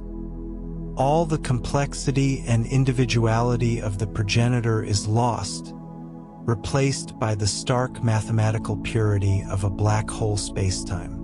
As we contemplate the family of black holes from our peaceful vantage point, from the stellar mass remnants of dead stars to the supermassive behemoths at galactic centers, from the mysterious intermediate mass missing links to the hypothetical primordial relics of the Big Bang, we see a cosmos rich in variety yet governed by universal principles. Each black hole is a window into extreme physics, a natural laboratory where gravity's full power is unleashed and space-time is curved to its limits. Hawking radiation and evaporation. For most of their history, black holes were thought to be truly eternal objects. Once formed, a black hole would exist forever, gradually growing as it consumed material but never shrinking or disappearing. But in 1974, Stephen Hawking made a stunning discovery that changed this picture. He showed that quantum mechanics allows black holes to emit radiation and slowly evaporate, eventually disappearing entirely over vast spans of time. This phenomenon, now called Hawking radiation, arises from the interplay between quantum mechanics and the curved spacetime near a black hole's event horizon. To understand it, we need to delve into one of quantum mechanics' most counterintuitive features. The quantum vacuum is not truly empty. In quantum field theory, the vacuum is a seething sea of activity. Pairs of particles and antiparticles constantly pop into existence out of nothing, live for an instant, and then annihilate each other, disappearing back into the vacuum. These are called virtual particles, and they're not real in the usual sense. They exist for such short times that they can never be directly observed. But they have measurable effects on various physical processes, so we know they're more than just mathematical conveniences. Near a black hole's event horizon, something remarkable can happen to these virtual particle pairs. Imagine a pair of particles popping into existence just outside the event horizon. Normally, they would quickly recombine and annihilate, but occasionally, one member of the pair falls through the event horizon while the other escapes. The particle that escapes becomes real, carrying energy away from the black hole. This is the popularized explanation of Hawking radiation, the one Hawking himself often presented in public talks. But it's not quite accurate. The reality is more subtle and doesn't actually involve particles at all, at least not in the usual sense. The accurate description of Hawking radiation relies on a deep feature of quantum field theory. What counts as a particle depends on your reference frame and on how you divide the quantum field into modes. An observer far from the black hole in flat spacetime has one definition of what constitutes a particle. An observer near the black hole in strongly curved spacetime has a different definition. These two definitions don't match. When you transform between these different reference frames, accounting for the curvature of spacetime, you find that what looks like empty vacuum to the observer near the horizon looks like thermal radiation to the distant observer. The black hole appears to emit particles with a characteristic temperature inversely proportional to its mass. This temperature is extraordinarily small for astrophysical black holes. A solar mass black hole has a Hawking temperature of about 60 nanokelvins, just 60 billionths of a degree above absolute zero. This is far colder than the cosmic microwave background radiation that fills the universe at about 2.7 Kelvin. So a solar mass black hole actually absorbs more radiation than it emits through Hawking radiation, and it grows rather than shrinks. For larger black holes, the temperature is even lower. A supermassive black hole like Sagittarius A** has a Hawking temperature of about 10 to the minus 14 Kelvin, unimaginably cold. These black holes will not evaporate for practically infinite spans of time. But smaller black holes, if they exist, could have higher Hawking temperatures. A black hole with the mass of a small asteroid might have a temperature of a few Kelvin. One with the mass of a mountain might be at room temperature. And a black hole with the mass of a small building would be hot enough to glow white hot. The power emitted through Hawking radiation is inversely proportional to the square of the mass. This creates a runaway process.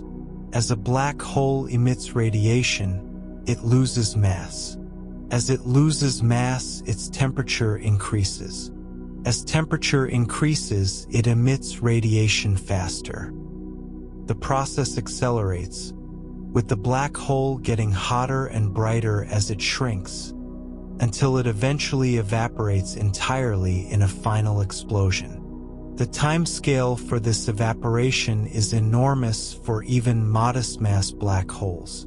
A solar-mass black hole would take about 10 to the 67 years to evaporate, vastly longer than the current age of the universe, which is only about 14 billion years or 1.4 times 10 to the 10 years.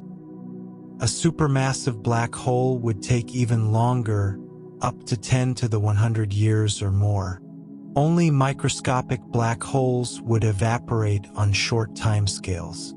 A black hole with the mass of a large ship would evaporate in about 1 second. One with the mass of a car would evaporate in a tiny fraction of a second. These timescales are purely hypothetical, however, since we have no mechanism to create such small black holes in the present universe. But perhaps they were created in the Big Bang.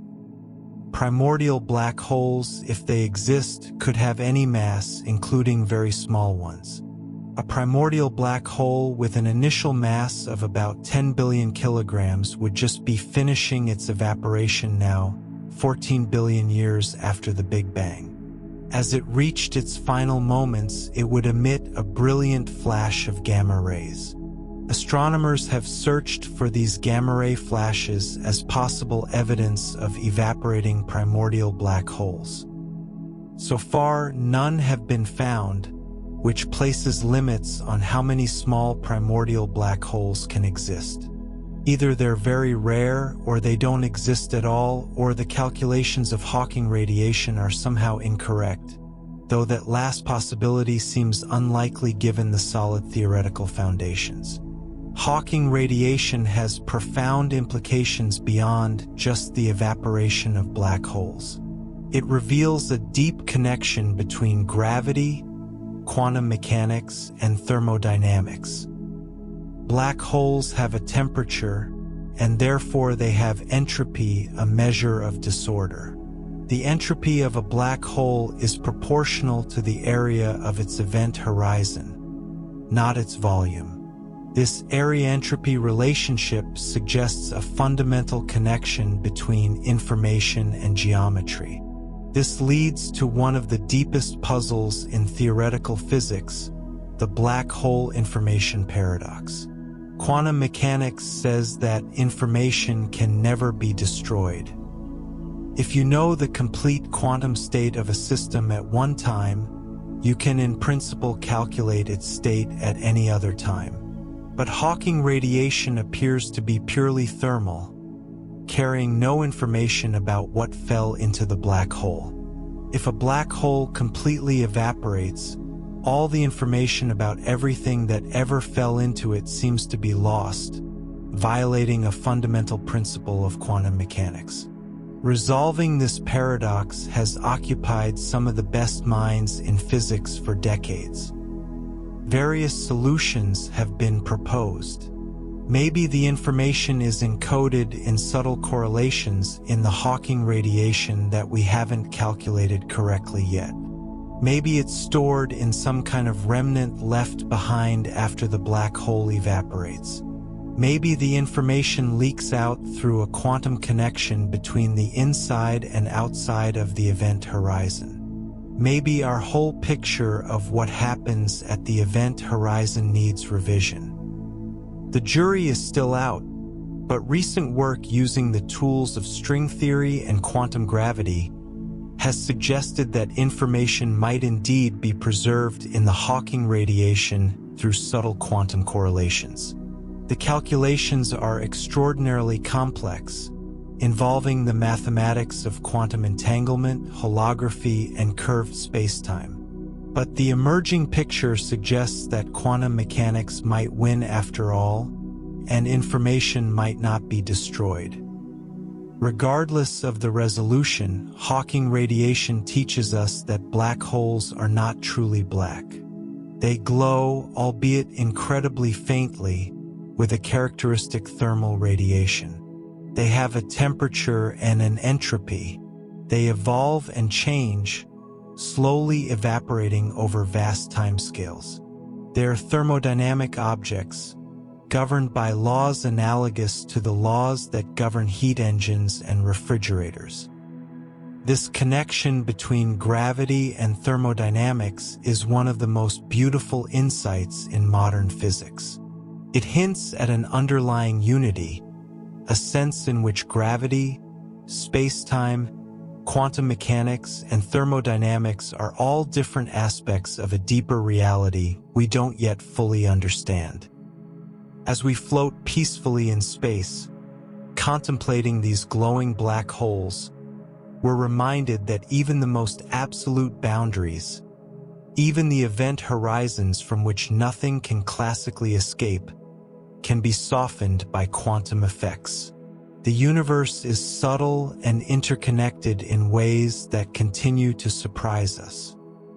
The slow evaporation of black holes, proceeding over timescales that dwarf the age of the universe, is a process of profound patience, a cosmic meditation on the interplay between the very large and the very small. The geometry of curved spacetime. At the heart of black hole physics lies a revolutionary idea about the nature of space, time, and gravity. Einstein's general theory of relativity, published in 1915, replaced Newton's picture of gravity as a force with a geometric picture of spacetime as a flexible fabric that curves in response to mass and energy. To understand this, we need to let go of the intuition that space is a fixed, unchanging stage on which events occur. In relativity, space and time are unified into a four-dimensional continuum called spacetime. Events don't happen in space at moments in time. They happen at locations in spacetime, specified by 4 coordinates, 3 for space and 1 for time. Mass and energy cause this four-dimensional fabric to curve. The familiar analogy is a rubber sheet stretched flat. If you place a heavy ball on the sheet, it creates a depression, a curvature in the sheet. Smaller objects rolling nearby will curve toward the heavy ball, not because of some mysterious force reaching out and pulling them, but simply because they're following the curved surface of the sheet. This analogy, while helpful, has limitations. A rubber sheet is two-dimensional, embedded in three-dimensional space, and the curvature is visible from that higher-dimensional perspective. But actual spacetime doesn't require any higher dimensions to be embedded in. The curvature is intrinsic, defined by measurements you can make within spacetime itself, like the ratio of a circle's circumference to its diameter or the sum of angles in a triangle. Near a black hole, the curvature of spacetime becomes extreme. The presence of such concentrated mass warps the geometry dramatically. Circles don't have circumferences equal to 2 pi times their radius. Triangles' angles don't sum to 180 degrees. Parallel lines can converge or diverge. The familiar Euclidean geometry we learn in school breaks down, replaced by the non-Euclidean geometry of curved spaces. This curvature manifests in several ways. It determines how objects move through spacetime, what we perceive as gravity. It determines how clocks tick at different rates in different gravitational fields, the time dilation we discussed earlier. It determines how light bends when passing near massive objects, the gravitational lensing phenomenon. The mathematical description of this curvature involves tensors, mathematical objects that generalize the concept of vectors to higher dimensions. Einstein's field equations, the fundamental equations of general relativity, relate the curvature of spacetime described by the Einstein tensor to the distribution of mass and energy described by the stress-energy tensor. These equations are notoriously difficult to solve. They're a set of 10 coupled, nonlinear partial differential equations. For most configurations of mass and energy, we can't solve them exactly. We have to rely on approximations or numerical simulations using powerful computers. But for certain special cases, exact solutions exist. The most important for black hole physics is the Schwarzschild solution, discovered by Carl Schwarzschild in 1916, just months after Einstein published his theory. This solution describes the spacetime geometry around a non-rotating, uncharged, spherically symmetric mass. What Schwarzschild found was remarkable. At a specific radius, now called the Schwarzschild radius, the solution becomes singular. Some of the mathematical terms become infinite. Initially, physicists thought this meant the solution was unphysical at that radius, that real black holes couldn't exist. But later work showed that this singularity is just an artifact of the particular coordinate system Schwarzschild used. If you change to different coordinates, the singularity at the Schwarzschild radius disappears. What remains is a perfectly well-behaved spacetime geometry, with one remarkable feature. The Schwarzschild radius defines the event horizon, the boundary from which escape is impossible. Inside the Schwarzschild radius, the rolls of time and the radial coordinate exchange. In normal spacetime, you can choose to move left or right, but you're compelled to move forward in time. Inside the Schwarzschild radius, you can no more avoid moving toward the singularity at the center than you can avoid moving forward in time outside. The direction toward the singularity becomes time-like, inevitable.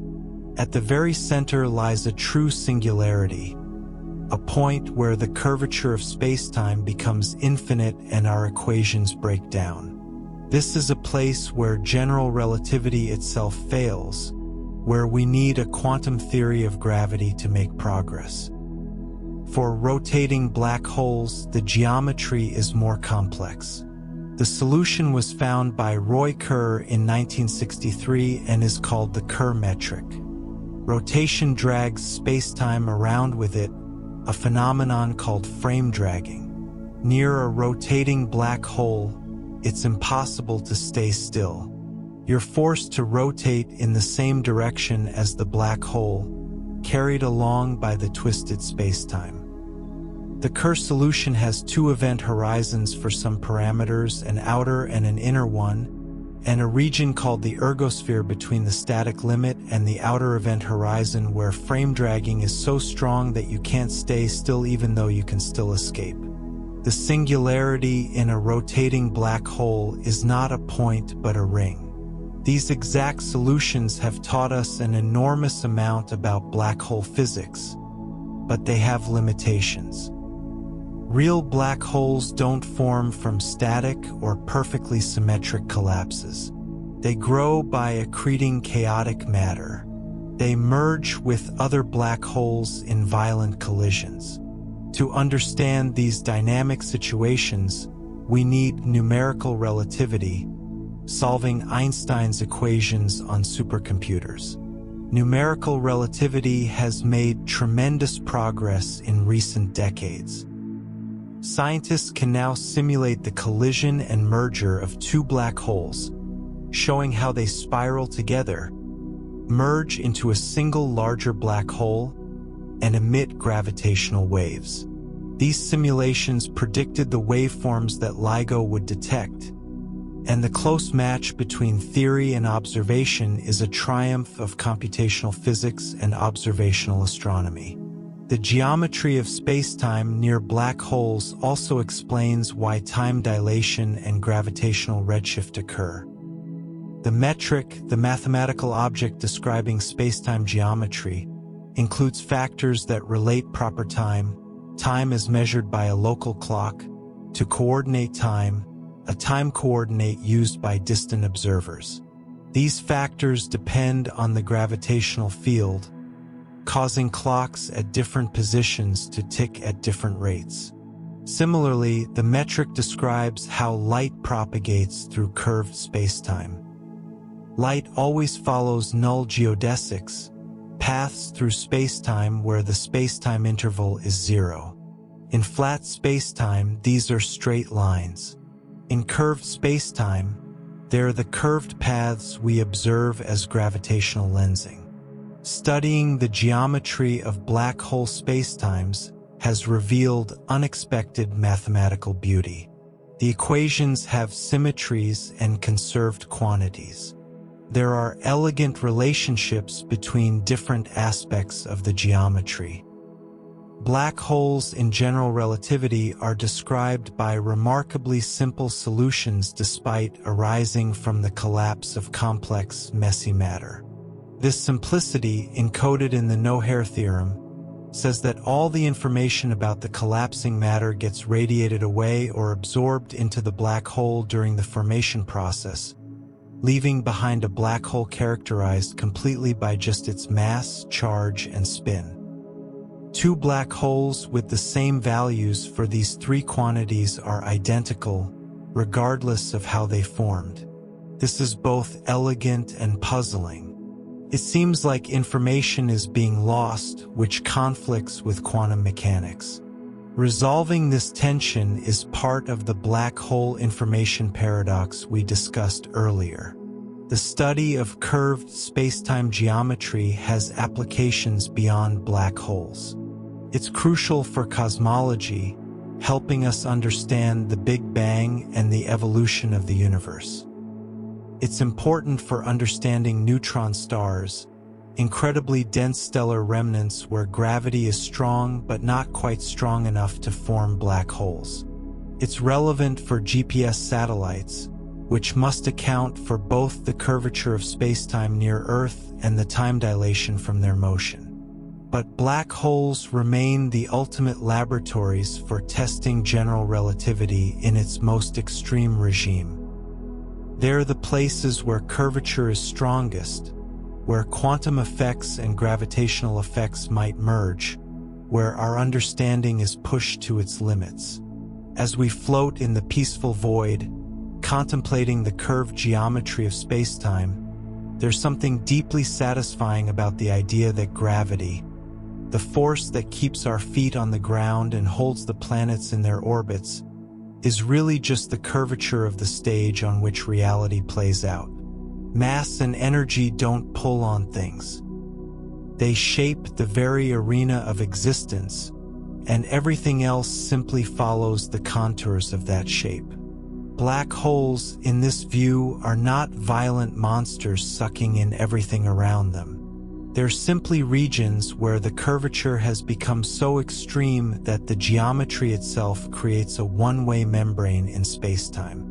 It's a perspective that transforms fear into wonder, showing that even the most exotic phenomena in the universe arise from beautiful mathematical principles.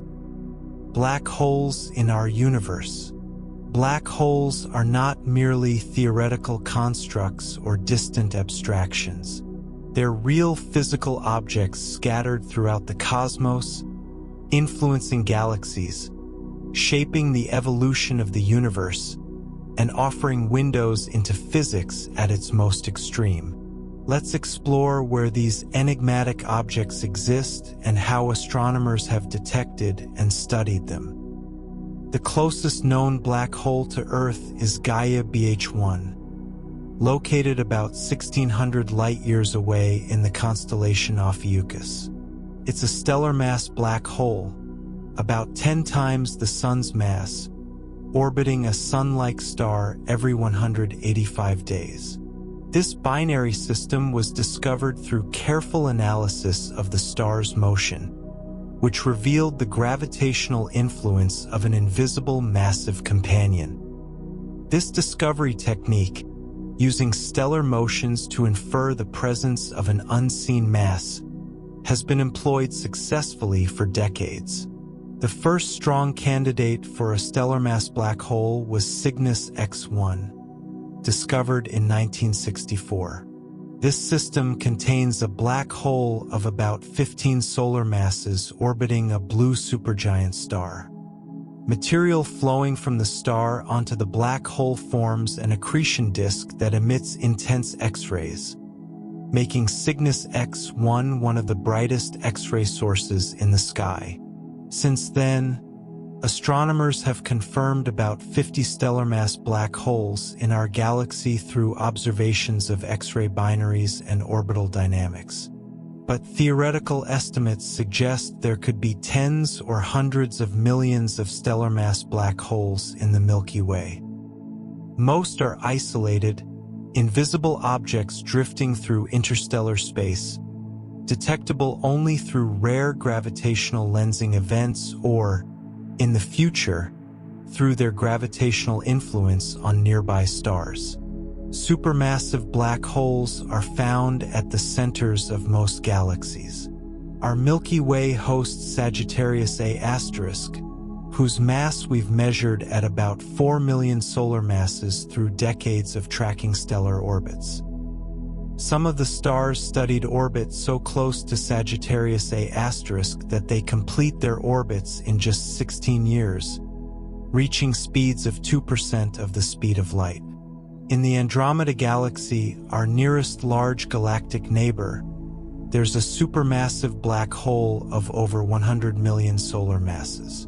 The galaxy M87, famous for being the first black hole to be directly imaged, contains a behemoth of 6.5 billion solar masses.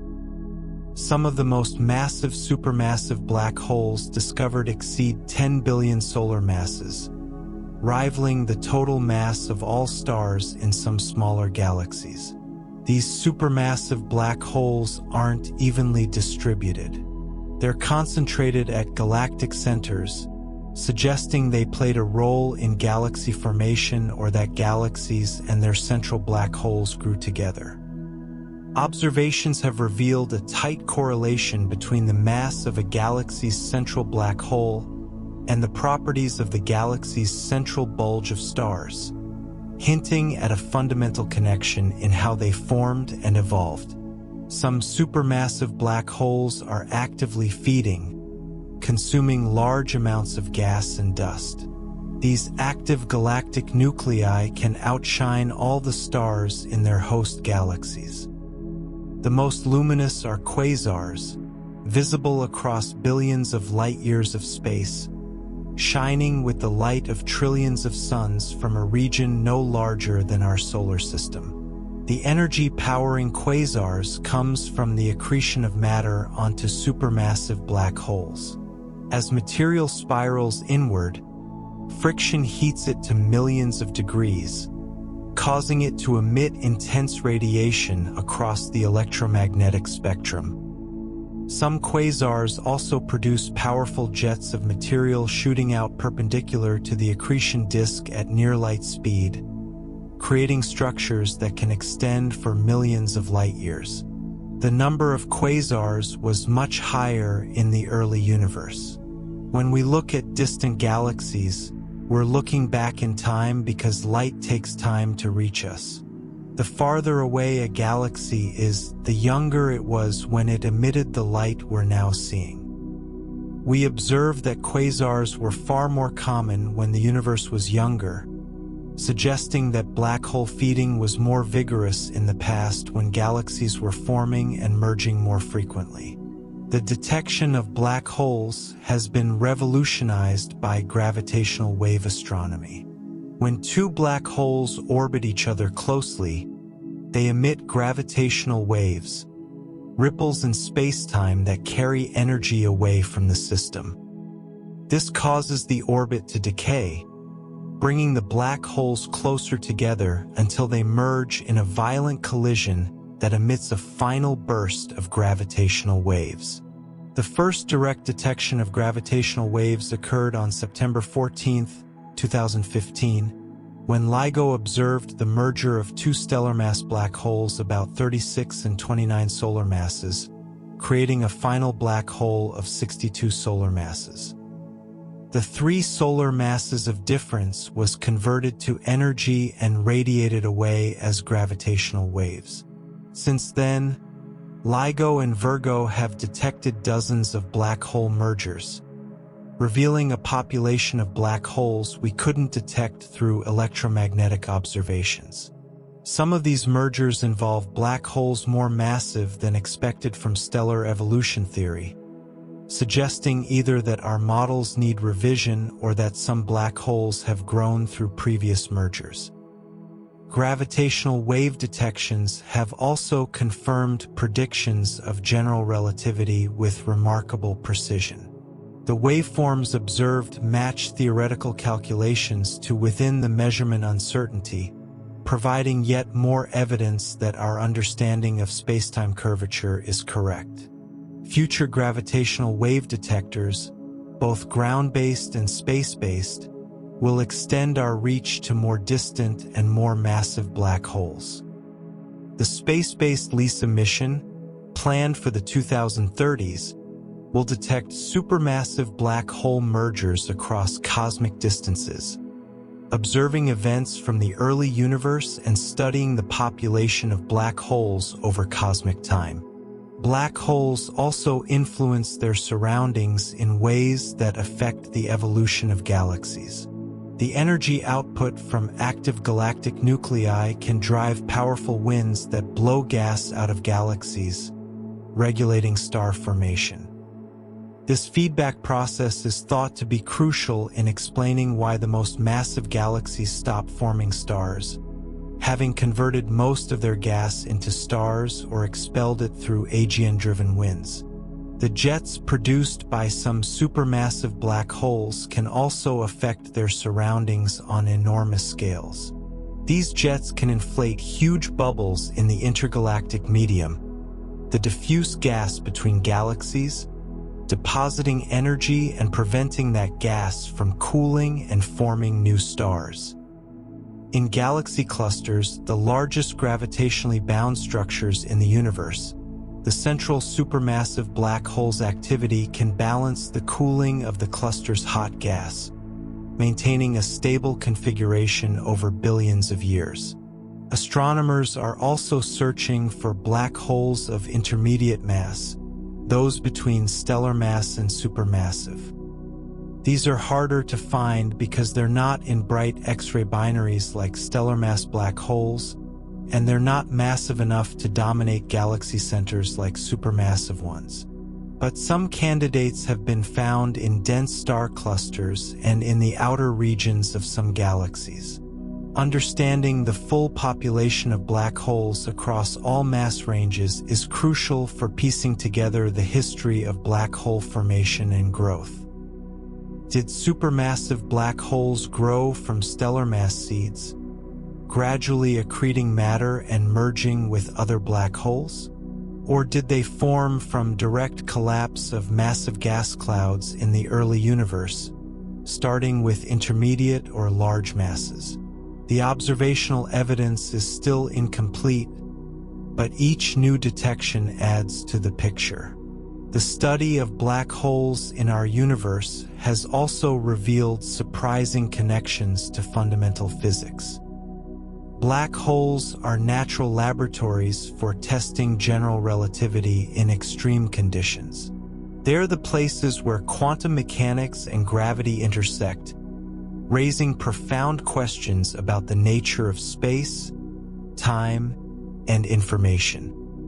As we contemplate the black holes scattered throughout the cosmos from our peaceful vantage point, From the stellar remnants drifting invisibly through our galaxy to the supermassive engines at galactic centers to the merging pairs whose collisions shake space-time itself, we see a universe far richer and stranger than anyone imagined a century ago. These objects, once thought to be mere mathematical curiosities, have proven to be ubiquitous and essential components of cosmic structure. They shape galaxies, they test our theories, they challenge our understanding of the fundamental laws of nature.